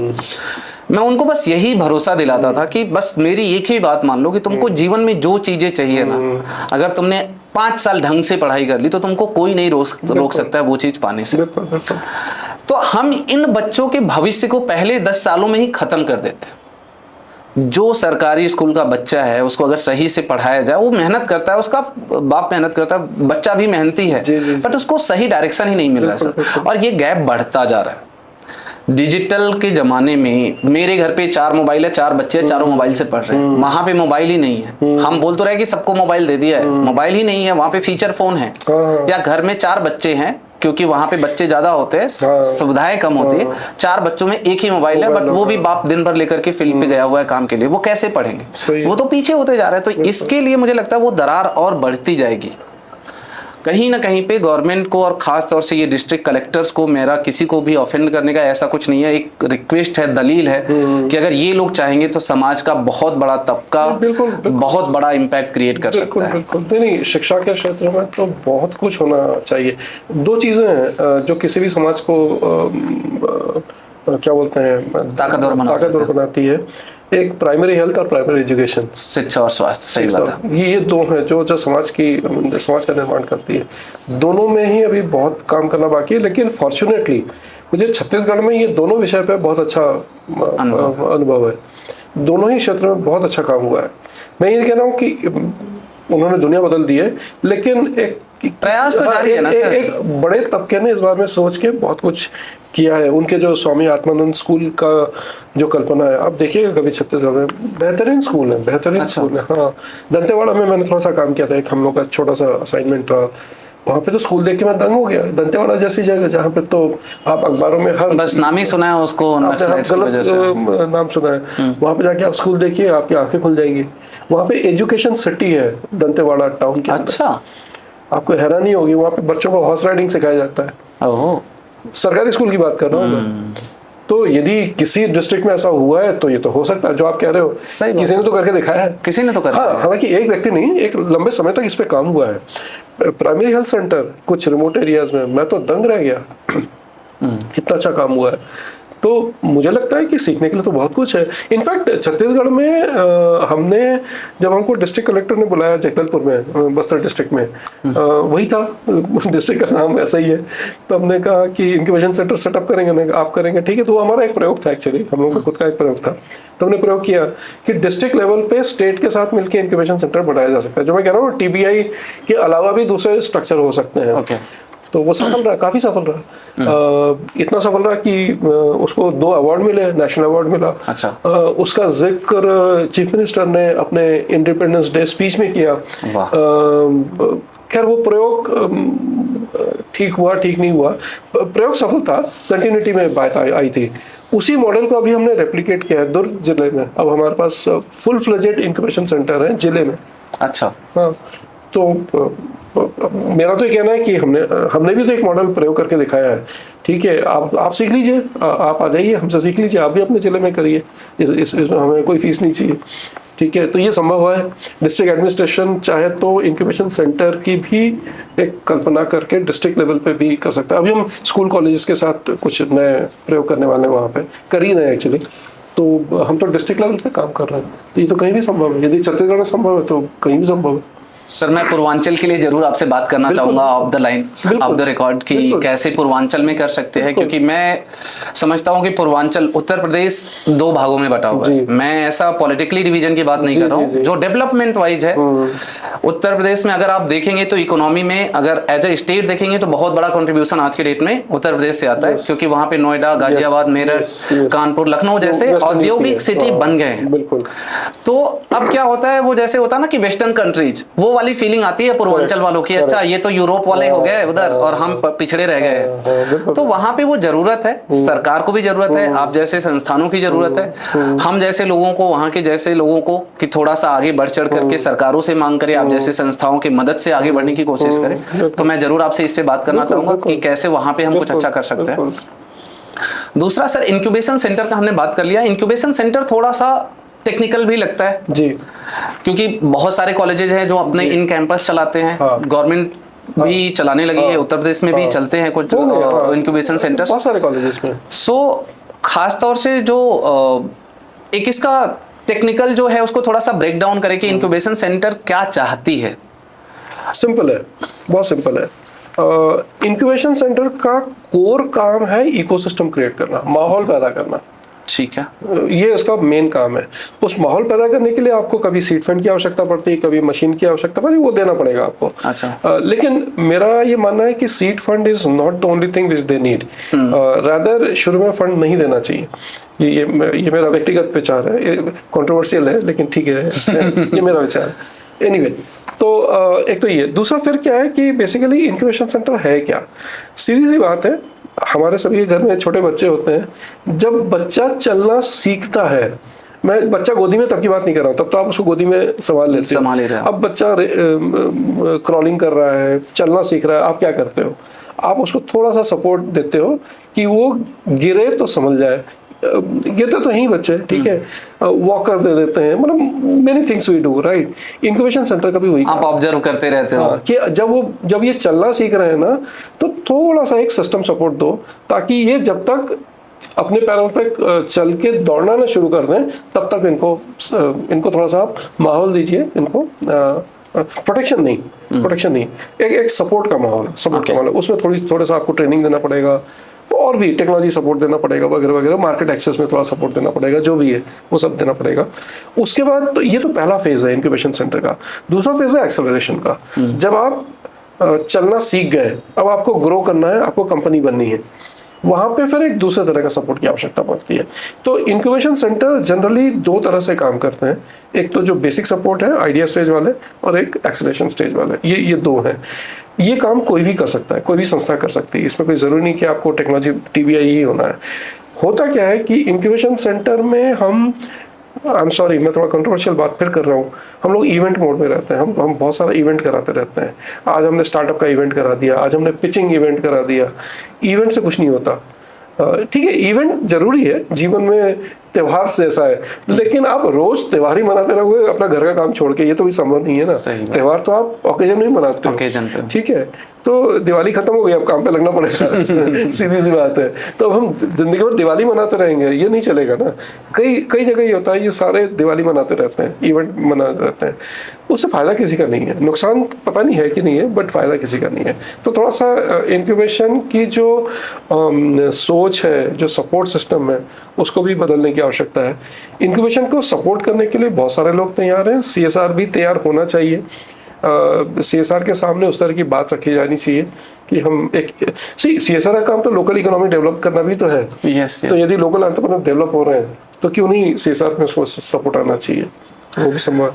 सर मैं इसको और थोड़ा ब्रेक करना चाहूँगा इंडिविजुअल पर्सपेक्टिव से। Let suppose I am an individual, मैं एक इंसान हूँ, मैं एक कॉलेज पास आउट हूँ, बनारस में हूँ या पूर्वांचल में हूँ या कहीं भी हूँ, मुझे कुछ एक आइडिया आया जिससे लगा कि नहीं मैं ये एक स्टार्टअप या एक कंपनी बना सकता हूँ। अब उसके लिए मुझे ये पता चल गया कहीं से कि इंक्यूबेशन सेंटर है जो कि हेल्प करता है, सपोर्ट करता है। अब मैं उसको कैसे अप्रोच करूँ, और जब अप्रोच करता हूँ तो मेरे पास क्या क्या चीजें, एक तो मेरा आइडिया जो है मेरे दिमाग में है, कहीं से कुछ मुझे बैठा, मैं 2 घंटे सोचा, 4 घंटे सोचा और मेरे पास आइडिया आ गया। अब मैं वो लेकर के चला के इंक्यूबेशन सेंटर जाता हूँ, जो लोकल इंक्यूबेशन सेंटर है मैं वहां पे जाता हूँ और वो आइडिया को कोशिश करता हूँ कि कोई वहां पे जो कंसर्न पर्सन हो, अथॉरिटी वाला, वो सुन ले। करेक्ट। उसके बाद अब वहां से क्या क्या रिक्वायरमेंट आती है जो कि मेरे जैसे एक इंडिविजुअल आदमी को फुलफिल करके, और वहां पे एक सीट मिलता है कि नहीं ठीक है आप अपना ये जो बिजनेस है इसको यहाँ से आप स्टार्ट कर सकते हो, इसके लिए जो बेसिक जो जरूरी बेसिक सुविधाएं हैं वो आपको दे दी जाएगी और आप रन करो। तो इसको थोड़ा सा डिकोड करें। हाँ, तो एक चीज समझे कि सिर्फ आइडिया काफी नहीं है एक सफल स्टार्टअप होने के लिए। आइडिया के मतलब 2 चीजें हैं, आइडिया के प्रति आपका समर्पण, आपकी और एक्चुअली मैं ये कहूँगा कि एक लेवल नीचे भी जाए, मतलब आइडिया से पहले एक लेवल नीचे जाए। What is that this idea is going to do in terms of solving a problem. If idea has a capability of solving a problem then it's a good idea. तो पहले तो idea की थोड़ी सी जांच पड़ताल करना जरूरी है कि ये आइडिया सिर्फ आपका विचार नहीं होना चाहिए, आइडिया किसी के काम आना चाहिए। ठीक है। तो बेसिकली क्या कहना चाह रहे हैं सर कि अगर आपके दिमाग में कोई आइडिया आ रहा है तो वो आइडिया किस काम का है, वो क्या प्रॉब्लम को सॉल्व कर रहा है और कितना इफेक्टिवली सॉल्व कर रहा है, कितना उसको अच्छे तरीके से सॉल्व कर रहा है। ऐसा नहीं कि आपको एक आइडिया आया और आपको वो अच्छा लग गया तो वो बिजनेस के आइडिया हो सकता है, वो किसी प्रॉब्लम को सॉल्व कर रहा है और कितने अच्छे तरीके से सॉल्व कर रहा है वो होना जरूरी है। तो इसका एक सिंपल फिल्टर है जो मैं छात्रों के साथ करता हूँ, थोड़ा सा दुखी भी होते हैं इस सवाल से, मेरे रिसर्च स्कॉलर्स के साथ भी मैं वही करता हूँ। मैं पूछता हूँ सो व्हाट, सब मेरे दिमाग में एक आइडिया है तो सो व्हाट। अभी परेशान हो गए कि सामने ये तो अच्छा आइडिया, मैंने कहा बात तो सही है लेकिन किस काम का है, लेकिन तो ये जो तो है ना, ये उलझाता है इंसान को। ये 5 बार 6 बार 10 बार तो सवाल करना जरूरी है, तब समझ आता है कि आइडिया का होगा क्या। तो आइडिया का एक फॉर्मेशन भी जरूरी है, वो प्रोसेस है। मुझे लगता है कि वहाँ पे मेंटरिंग की भी आवश्यकता है। तो पहला तो ये हो गया। अब आइडिया तो सही है, सबसे पहला काम है कि आइडिया को जाके इम्प्लीमेंट कराया जाए, कहीं पे एक छोटा सा प्रयोग किया जाए, है ना, और देखा जाए प्रयोग सफल हुआ कि नहीं हुआ। हो सकता है प्रयोग सफल नहीं हुआ, है ना, कस्टमर कह रहे हैं कि नहीं मुझे ये नहीं ये चाहिए था, तुम जो लाए हो ये प्रोडक्ट की मेरी जरूरत नहीं है, मुझे तो ऐसा, मैं तो ऐसे किसी प्रोडक्ट की तलाश में हूँ। ये लर्निंग होना भी जरूरी है। इसको मैं स्पाइरल लर्निंग बोलता हूँ। लर्निंग हम मान के चलते ये आइडिया है और ये इन्वेस्टमेंट, ऐसा नहीं। ये आइडिया है, थोड़ा सा कम ज्यादा होगा, कस्टमर को पसंद आएगा नहीं आएगा, कई बार कस्टमर गाली भी देगा, कई बार कस्टमर बहुत खुश हो जाएगा, कई बार कस्टमर पैसा नहीं भी देगा। यही वाला स्पाइरल है। तो ये जर्नी आपके आइडिया को पुख्ता बनाती है। जब आप यहाँ पहुंच गए फिर आप आइडिया को टेक ऑफ कर सकते हो स्टार्टअप के फेज में। ये प्रोसेस जरूरी है। कई बार क्या होता है, हमारे जो युवा हैं वो हताश हो जाते हैं क्योंकि प्रोडक्ट बिका नहीं, कस्टमर ने मान नहीं लिया, कस्टमर को पसंद नहीं आया, अब मैं क्या करूं, मैं दुखी हो गया, मैं फ्रस्ट्रेट हो गया। कोई दिक्कत नहीं है, कस्टमर का पीछा नहीं छोड़ना है। एक कस्टमर को भी आपने क्रैक कर दिया, आपका काम हो गया। एक कस्टमर चाहिए, सिर्फ पहला कस्टमर चाहिए। और पहला कस्टमर को तो मैं तो क्लास में ही बोलता हूँ, पहला कस्टमर तो आप पैर पकड़ लो, दंडवत प्रणाम कर लो कि भाई बस बोलो पैसा मत देना, लेकिन प्रोडक्ट ले लो और बताओ ये प्रोडक्ट कैसा है, अच्छा है, बुरा है, अच्छा क्यों है, बुरा क्यों है। सही बात। पहला प्रोडक्ट में तो आप बिल्कुल उम्मीद मत करो कि कोई आपको पैसा दे देगा, बिल्कुल उम्मीद मत करो। बस एक ईमानदारी भरा फीडबैक आपको दे दे। बस वहां से शुरू करो, फिर देखो आपको कैसा। अच्छा ये क्या, ये नशा है, ये फिर इसकी आदत लग जाए ना, फिर तो आपको बहुत मजा आता है आप जो कर रहे हो। लेकिन वो ये क्या होता है, ये जो दहलीज पार करने वाली बात है, घर के अंदर तो सब कुछ ठीक ठाक है, बहुत अच्छा है, बहुत बढ़िया रोशनी है, कुछ है, लेकिन बाहर अंधेरा है भाई। थोड़ा दरवाजा खोल के बाहर देख लें, यदि अंधेरा है तो कैसे जाएंगे? ठीक है, अंधेरा है तो पहला स्टेप कैसे लेंगे? अंधेरा है तो सीढ़ी है, तो सीढ़ी की संभावना कैसे जज करेंगे दिमाग को? ये कोशिश करें, एक बार आपको अंधेरे में सीढ़ी पार करना आ गया, फिर तो आप कितनी सीढ़ी पार कर लोगे, फिर तो कोई दिक्कत नहीं है। तो पहली सीढ़ी जरूर पार करें, हो सकता है एक आध बार गिरेंगे, कोई दिक्कत नहीं है, कोई परेशानी नहीं है। कोई भी बिजनेस पहली बार में सक्सेसफुल नहीं हुआ है, इसलिए मैं ये भी कहता हूँ कि हम सभी को इंडिया की बिजनेस हिस्ट्री पढ़नी चाहिए। बिजनेस का इतिहास इंडिया का बहुत इंटरेस्टिंग है, चाहे वो जमशेद जी टाटा हैं, चाहे जवाहरलाल बजाज जी हैं, चाहे किर्लोस्कर हैं, शांतनु किर्लोस्कर हैं, बहुत है, हमारे सारे दिग्गज हैं, हमारे जितने भी बिजनेस हाउसेस हैं, इनका इतिहास दिग्गज इतिहास है। इनकी कहानी जरूर पढ़ें, आपको पता चलेगा बिजनेस कैसे खड़ा किया जाता है। ठीक है, तो सर फिर से उसी पे आता हूँ मैं, क्योंकि थोड़ा सा ये है, इम्पोर्टेंट है। तो आइडिया लेके आ गया, उसका वैलिडेशन भी हो गया। लेट सपोज कि आपने पूछ लिया, आपके जो तो वाले हैं या वही वाले क्वेश्चन है कि 5 हो गए, कहीं सेटल हो, वैलिडेट हो गया कि ठीक है, अच्छा आइडिया आपका है, काम का है, देन व्हाट? एक पहला एक्सपेरिमेंट जरूर करें, वही पहला कस्टमर हो गया। अभी उसके बाद सर क्या? तो मैं तो पूछता हूँ कि भाई कस्टमर ने कितनी गाली दी, तो पहले तो आप वो बताओ कस्टमर के साथ, तो उससे तो आइडिया पुख्ता हुआ, तो आइडिया को पक्का करना जरूरी है। Then the second thing what we need to do is कि अब इस आइडिया को बिजनेस में कन्वर्ट करना है। लेकिन मेरा एक ट्रायंगल है, एक्चुअली मैं आइडिया की बात ही नहीं करता हूँ, टू वेरी ऑनेस्ट, मैं तो बिजनेस की बात करता हूँ। तो ठीक है, आइडिया है तो ठीक है, अब इसके एक ट्रायंगल है, त्रिभुज है, उसके बीच में है टेक्नोलॉजी। टेक्नोलॉजी का मतलब सिर्फ मशीन नहीं, टेक्नोलॉजी का मतलब नो हाउ। अब ये प्रोडक्ट को बनाएंगे कैसे, ये है टेक्नोलॉजी। इस प्रोडक्ट का सोर्सिंग का, रॉ मटेरियल सोर्सिंग कहाँ से होगा, है ना, वगैरह वगैरह, तो वो प्रोसेसिंग कैसे होगा। तो सबसे सेंटर में है technology, know how. Know how तुम्हारे पास है क्या? नहीं है, तो कहाँ से लेके आओगे? तो आपके पास है तो आपसे मैं कोलैबोरेट करूंगा, आपसे दोस्ती करूंगा, किसी के पास है उसे टेक्नोलॉजी ट्रांसफर लूंगा। तो पहला स्टेप ये है कि नो हाउ की व्यवस्था करना। ठीक है, यदि नो हाउ आ गया तो ये प्रोडक्ट बनेगा, तो बिकेगा कहाँ, कौन मार्केट है, कौन सा कस्टमर है, कौन सा सेगमेंट है, कितना प्राइस है ना, कब खरीदेगा, क्यों खरीदेगा, तो मार्केट की कल्पना। ठीक है, तीसरा है सप्लाई चेन, रॉ मटेरियल से लेके फिनिश प्रोडक्ट तक पूरा जो चेन है, चाहे including your E market, e commerce, whatever it may be. ठीक है, ये प्रोडक्ट यहाँ से रॉ मटेरियल से चलकर फिनिश प्रोडक्ट तक कैसे वहां तक पहुंचेगा, ये पूरी सप्लाई चेन की कल्पना। और चौथा, द मोस्ट इंपॉर्टेंट है, इसका सारा फाइनेंशियल स्ट्रक्चर क्या होगा। सिंपल कुछ नहीं, कम से कम कॉस्ट एस्टिमेशन तो कर ही लें, कॉस्ट एस्टिमेशन तो कर लें, तब आपको समझ आए कि साहब इस बिजनेस को शुरू करने का यदि 1 साल का कितना खर्चा मेरा है, कौन कस्टमर है, कौन सी टेक्नोलॉजी है, सप्लाई चेन कैसे ऑपरेट करेगा। ये 4 पीसेस को यदि आप जोड़ के, जिसको हम बिजनेस प्लान में कन्वर्ट करते हैं, तो बिजनेस प्लान एक्सेल शीट में करने के पहले ये त्रिभुज को समझना जरूरी है। इस पे बहुत बहुत बहुत गहन विचार की आवश्यकता है, तब आप देखिएगा रियलिस्टिक बिजनेस प्लान निकलता है।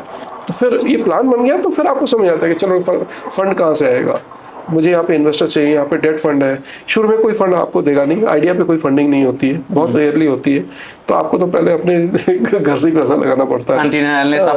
हाँ, करेक्ट। तो शुरू में तो जुगाड़ करना पड़ता है, कभी कस्टमर के हाथ पैर जोड़ने पड़ते हैं कि साहब थोड़ा एडवांस पैसा दे दो, यही सब होता है, सबने ऐसा किया है, आपको भी ऐसे ही करना पड़ेगा। तो जब रोल आउट से, जब बिजनेस रोलिंग होना शुरू होता है, तो तब आपको समझ आता है बिजनेस कैसे चलेगा। इसमें एक क्वेश्चन है, क्योंकि आप डिटेल में बोले इसलिए मैं डिटेल में पूछ रहा हूं। एक फेज आएगा जब आप ये रोलिंग शुरू होता है ना, तब आप देखते हैं कि बिजनेस में बढ़ने की जो संभावना, अब आपको समझ आ गया बिजनेस कैसे होता है, कस्टमर भी समझ आ गया, कस्टमर की मानसिकता भी समझ आ गई, प्राइसिंग भी समझ आ गया, तो आपको देखता है डिमांड साइड अच्छा इंटरेस्टिंग हो गया है। ठीक है, आपके पास कैपेबिलिटी बढ़ी नहीं है, जितनी डिमांड है उतनी कैपेबिलिटी नहीं बढ़ी है, तो क्या होता है, आपके खर्चे तो बढ़ते हैं लेकिन आमदनी बढ़ती नहीं है। तो ऐसा एक सैग आता है, ये जनरली ये सैग तीसरे साल पे आता है, तीसरे, कोई जरूरी नहीं कि 3 साल में है, कई बार सेकंड 3 से 4 साल के बीच में आता है। तो ये सैग जो आता है ना, ये होता है फ्रस्ट्रेटिंग। सारे स्टार्टअप यहीं पे काम करना छोड़ देते हैं। आप देखिएगा सारे स्टार्टअप क्लोज होते हैं इस पीरियड में, 2 साल से 3 साल के बीच में, और स्टार्टअप क्लोज होते हैं टीम के झगड़े की वजह से। ये दो कारण है। स्टार्टअप फंड की कमी की वजह से बंद हुए हैं, ऐसी संभावना बहुत कम मिलेगी आपको सुन के आश्चर्य होगा, ऐसा कभी नहीं हुआ है, ऐसा बहुत कम होता है। लोग कहते हैं फंड नहीं था, फंड नहीं, आपके पार्टनर्स में झगड़ा था। क्या होता है जब बिजनेस का जो पेन होता है ना, आप जब एथलीट बनते हो आपको पेन लेना पड़ता है ना। आप किसी भी बेहतरीन क्रिकेटर से पूछो कि भाई उसने अपने डाइट को कैसे कंट्रोल किया, परिवार से कैसे अलग हुआ, वगैरह वगैरह, सभी तो पेन तो चाहिए ना।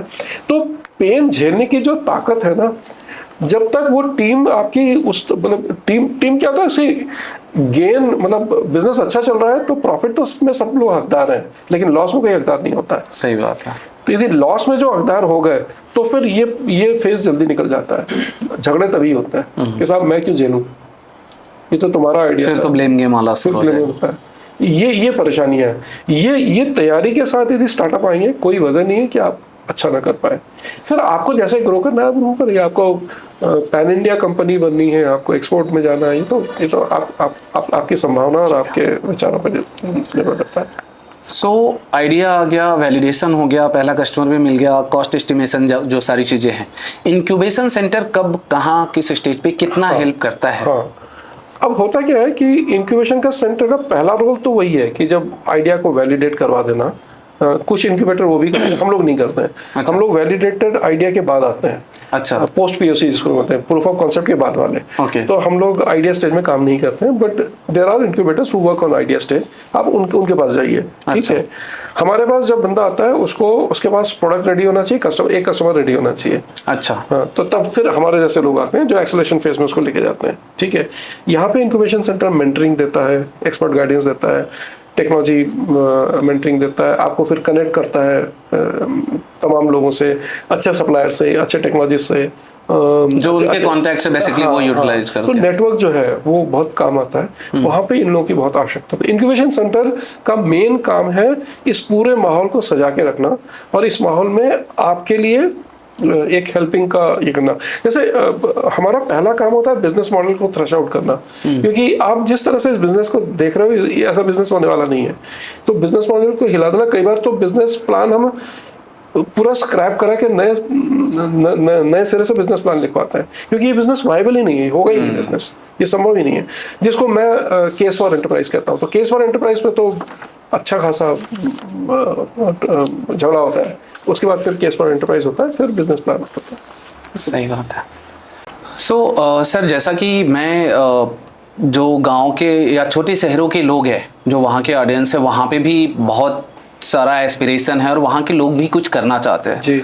तो उनके लिए आप किस तरीके से मैसेज देना चाहेंगे कि कैसे ऐसे इंक्यूबेशन सेंटर किस तरीके से उनके लिए हेल्पफुल हो सकते हैं जी। और वो किस तरीके से नई चीज़ें सोच सकते हैं, कर सकते हैं? जी।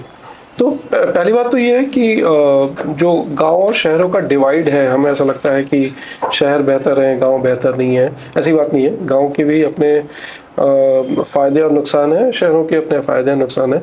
हाँ, लेकिन ये है कि शहर के लोगों को भी गांव समझना चाहिए, गांव के लोगों को भी शहर के बारे में जानकारी होनी चाहिए, ये आवश्यक है। गांव में जो युवा हैं, मुझे लगता है कि उनके पास बहुत सारी संभावनाएं हैं, क्योंकि स्टार्टअप पॉइंट ऑफ व्यू से, एंटरप्रेन्योरशिप पॉइंट ऑफ व्यू से गांव में किसी भी बिजनेस का कॉस्ट ऑफ ऑपरेशन बहुत कम होता है। रिसोर्सेस की अनलेस रिसोर्सेज बहुत दूर से आ रहे हैं, रिसोर्स के कॉस्ट कम होने चाहिए, मैन पावर कॉस्ट भी कम होता है, कॉस्ट ऑफ ऑपरेशन कम होते हैं। और आमतौर पे गांव के आजकल रोड कनेक्टिविटी अच्छी हो गई है, इंटरनेट कनेक्टिविटी भी अच्छी है, ट्रेन कनेक्शंस भी अच्छे हैं आजकल। तो मुझे लगता है कि गांव का अब उतना बड़ा डिसएडवांटेज नहीं रहा जो किसी समय में था। तो ये जो पिछड़ापन है, मुझे लगता है इसको एडवांटेज लेना चाहिए। पिछड़ापन मैं वो नहीं कह रहा हूँ, मैं पिछड़ापन कह रहा हूँ कि एब्सेंस ऑफ फैसिलिटीज का जो सही बात है, तो उसका जो अभाव है, एक्चुअली वही तो फायदा है गांव का। जो चीज़ नहीं है तो उसको किया जाए गांव में। yes. तो मुझे ऐसा लगता है कि गांव के फायदे हैं रूरल एंटरप्राइज क्रिएशन, खासकर एग्री एंटरप्राइज का तो पूरे वैल्यू चेन पे गांव में काम होना चाहिए। हम थोड़ा सा कुछ प्रयोग कर रहे हैं उसमें, थोड़ा बहुत किया भी है हमने। एग्रीकल्चर पे तो बहुत सारी संभावना है। हम क्रॉप पे काम कर सकते हैं, सप्लाई चेन पे काम कर सकते हैं, पैकेजिंग में काम कर सकते हैं, लॉजिस्टिक्स में काम कर सकते हैं। एग्रीकल्चर में तो इवन जो छोटे किसान हैं, जिनके पास छोटी जिनको हम स्मॉल एंड मार्जिनल फार्मर बोलते हैं, उनके साथ तो बहुत कुछ किया जा सकता है। और अभी थोड़ी देर पहले आपने बताया था कि बारिश की वजह से काफ़ी फसलों को नुकसान हुआ है, तो वेदर रेजिस्टेंस एग्रीकल्चर की बात होनी चाहिए, सस्टेनेबल एग्रीकल्चर की बात होनी चाहिए।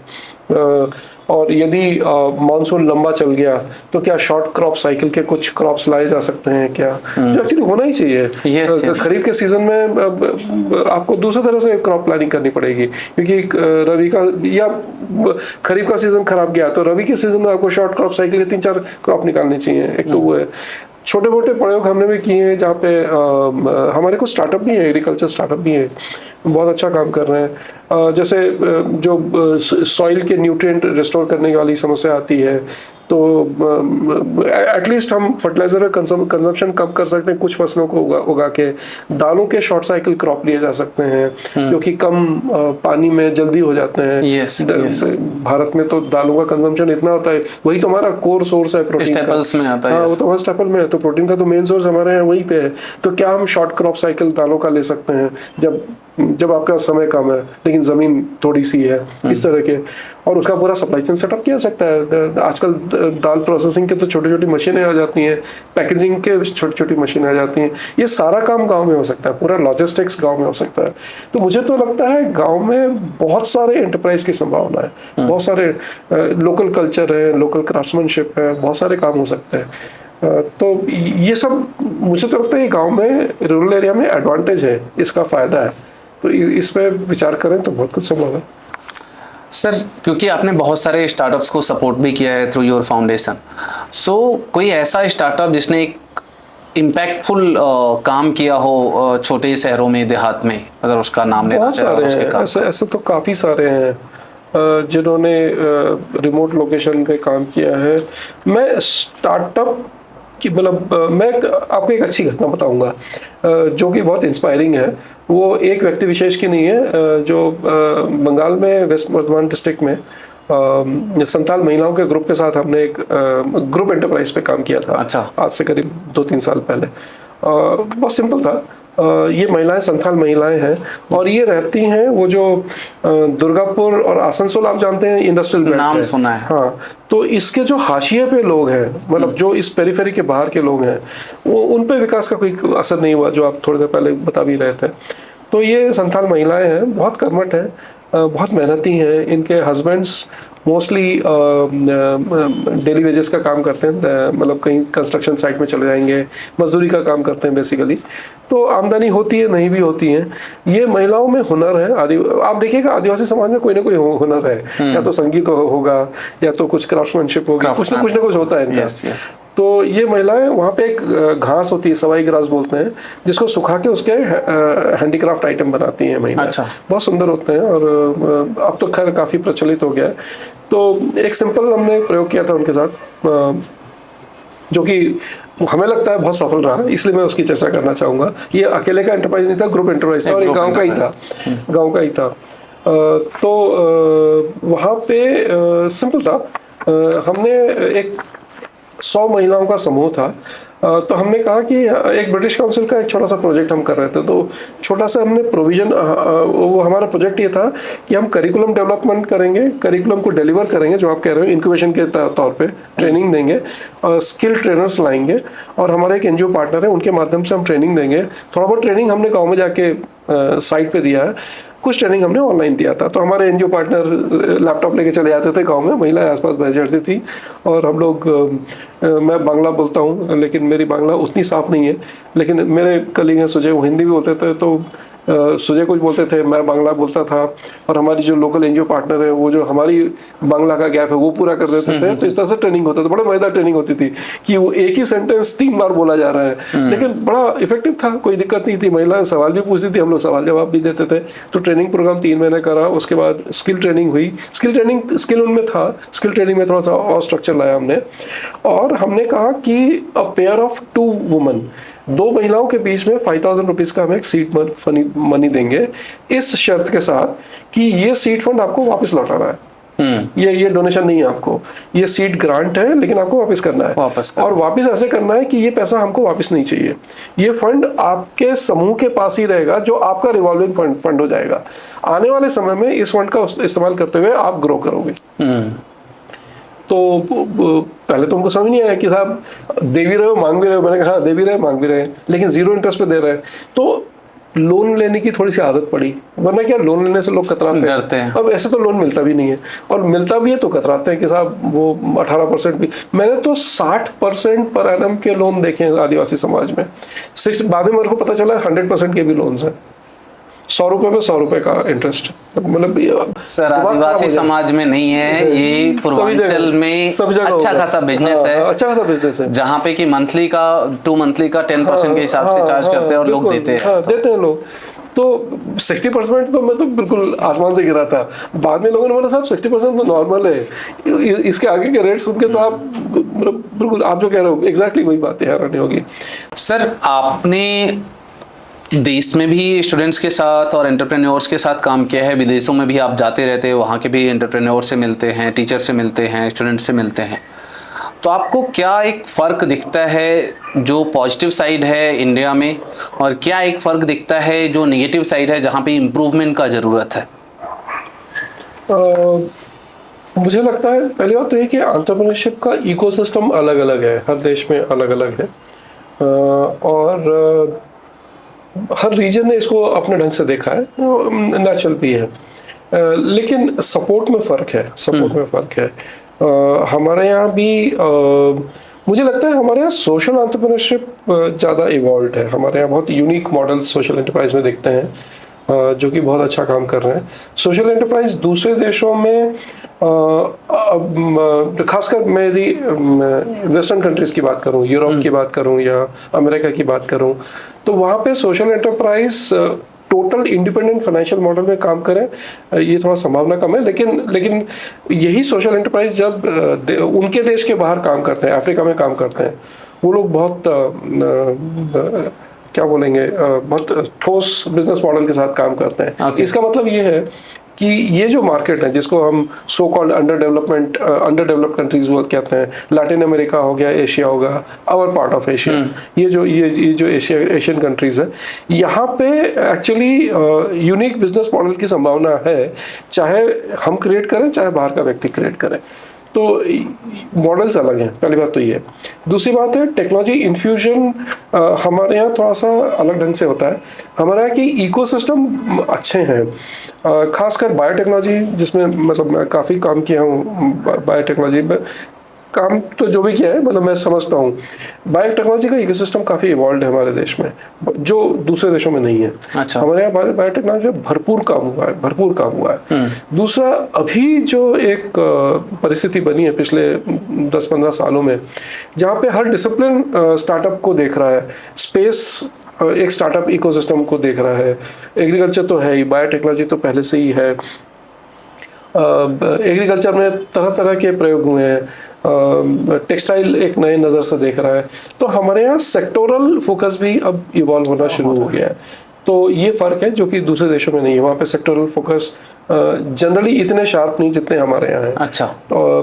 लेकिन हमारे यहाँ रिस्क मनी की प्रॉब्लम है। स्टार्टअप को जो इनिशियल सपोर्ट है फंड का, मैं एक ऑब्जेक्टिव एवेल्यूशन कर रहा हूँ, मैं कंपेयर कर रहा हूँ, मैं ये नहीं कह रहा हूँ कि हमारे यहाँ सिस्टम पूरा ही खराब है, मैं कंपेरिजन वाले केस। जी। रिस्क मनी हमारे यहाँ बहुत आसानी से नहीं मिलती है, जो कि वेस्टर्न कंट्रीज में मिल जाती है। आप एक नया प्रयोग करना चाहते हैं और आप कह रहे हैं कि मुझे मालूम नहीं मेरा प्रयोग सफल होगा कि नहीं होगा, आपको फंड शायद मिल जाए। हमारे यहाँ इतने खुल के आप बोल रहे हैं कि मुझे मालूम नहीं मेरा प्रयोग सफल होगा कि नहीं होगा, तो फंड हो सकता है छोटा मोटा मिल जाए, लेकिन बड़े प्रयोग करने के लिए आपको शायद फंड ना मिले। तो ये हमारा सिस्टम इवॉल्व नहीं है इस मामले में। हमारे यहाँ सबसे बड़ी दिक्कत जो आज की तारीख में, मुझे मालूम नहीं इसका क्या जवाब है, शायद जवाब नहीं भी है। हमारे यहाँ बैंकिंग सिस्टम जो हमारा देश का है वो बिल्कुल ही स्टार्टअप से जुड़ा हुआ नहीं है। बिल्कुल ही बैंकिंग सिस्टम एक अलग दुनिया में है और हम लोग अपने स्टार्टअप्स अपनी अलग दुनिया में हैं। दोनों एक दूसरे की भाषा नहीं समझ पाते हैं, दोनों एक दूसरे की समस्याओं को नहीं समझ पाते हैं, और मुझे लगता है इस पर काम करने की आवश्यकता है, क्योंकि बैंकिंग सिस्टम को भी जोड़ना पड़ेगा हमको यदि इसको और पुख्ता बनाना है। फाइनेंशियल मॉडल पे काम होना काफ़ी बाकी है, बट माहौल बहुत पॉजिटिव है स्टार्टअप का हमारे देश में। माहौल बहुत पॉजिटिव है, एक व्यापक तौर पे इस देश में बहुत पॉजिटिविटी है स्टार्टअप की। क्योंकि मैं इसलिए कह रहा हूँ, 2010-11 में जब हमने सोशल स्टार्टअप्स की बात करनी शुरू की थी, मुझे मालूम है कि मेरे बहुत सारे छात्र ऐसे थे जो स्टार्टअप कर रहे थे, सोशल एंटरप्राइज कर रहे थे। घर में बताया नहीं है कि हम स्टार्टअप कर रहे हैं, क्योंकि हम लोग जब DBS का फंड था हमारे पास में, हम एक छोटा सा स्टाइपेंड उनको देते थे लिविंग के लिए, तो ये अपना काम करते थे, उसमें उनका खर्चा चल जाता था, खुद का खर्चा, हालांकि मुश्किल से ही चलता होगा लेकिन चलता था।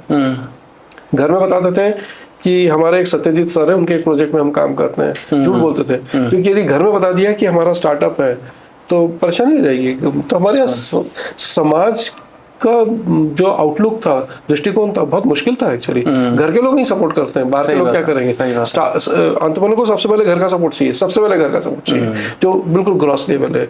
इन बच्चों की शादियां नहीं होती, इनके रिश्ते नहीं होते हैं। जब सुनते हैं कि ये इनकी कोई स्टेबल इनकम नहीं है, जॉब नहीं है, महीने की 1 तारीख को सैलरी चेक नहीं आता है, शादियां नहीं होती बच्चों की, तो मैंने उन माँ बाप को आके, जब हम लोग कॉन्फ्रेंस में इन लोगों को शोकेस करते थे, जब ये अपनी कहानी बताते हैं और सारे लोग खड़े होकर उनको ताली बजाते थे, माँ बाप प्रैक्टिकली रोते थे। उनको मालूम था कि हमारा बच्चा इतना अच्छा काम कर रहा है। तो मैंने तो कुछ पेरेंट्स को देखा है जिनको पहली बार पता चला कि उनका बेटा जॉब नहीं कर रहा है, सर के साथ कोई फेलोशिप नहीं कर रहा है, वो स्टार्टअप कर रहा है। समाज अब वो परिस्थिति नहीं है, अब थोड़ा पॉजिटिविटी है, लोग ले रहे हैं उसको। ये 15 साल में ये बहुत बड़ा बदलाव आया है। अभी घर में आपको शर्म नहीं आती है बोलने में कि मुझे स्टार्टअप करना है, अभी शर्म नहीं आती है। ये बदलाव तो आया है, ये हमारे देश में ये बदलाव आ चुका है। सर, एक last message the rising Bharat podcast के ऑडियंस को आपकी तरफ से क्या होगा? मैसेज में क्या दूं? नहीं, मुझे तो लगता है कि देश बहुत अच्छा है, हमारे बहुत सारी स्ट्रेंथ है, हम लोग बहुत अच्छा कर रहे हैं, बहुत अच्छा कर भी सकते हैं। थोड़ा सा अपनी स्ट्रेंथ को ज़्यादा समझें। हम लोग, मैं ये नहीं कह रहा हूँ कि वेस्टर्न कंट्रीज़ में सब कुछ गलत है, और मैं ये भी नहीं कह रहा हूँ कि वेस्टर्न कंट्रीज में इतना अच्छा है कि हम सब बिल्कुल उनको फोटो कॉपी कर लें। मुझे लगता है कि थोड़ा सा हमें अपना एक स्टैंड लेना पड़ेगा, हमें अपना एक स्टैंड लेना चाहिए कि भाई हम ये बात ऐसे कहना चाहते हैं और ऐसे हम इस चीज़ को देख रहे हैं। कई बार क्या होता है कि हम कॉपी करने के चक्कर में बड़ी उलझन में फंस जाते हैं, और फिर जब हम सफल नहीं होते हीन भावना आती है। तो मुझे लगता है कि यदि विद इन कंट्री बात करूं तो यही हीन भावना हमारे गांव के युवाओं के, शहर को देख के आती है। तो मुझे लगता है कि ताकत सबके पास ठीक ठाक है, बाहर की दुनिया देख लेनी चाहिए, लेकिन बाहर की दुनिया को कॉपी करने की जो मानसिकता है, मुझे लगता है उसकी आवश्यकता नहीं है। हम खुद बहुत सक्षम हैं, हम कुछ यूनिक कर सकते हैं। तो और ये मैं सिर्फ मोटिवेशन के लिए नहीं कह रहा हूँ, मैं तो काम करता हूँ उन्हीं युवाओं के साथ काम करता है। तो मैंने तो उनको देखा है कि ये लोग क्यों हटके हैं और कैसे हटके हैं, गांव के युवाओं में क्या ताकत है।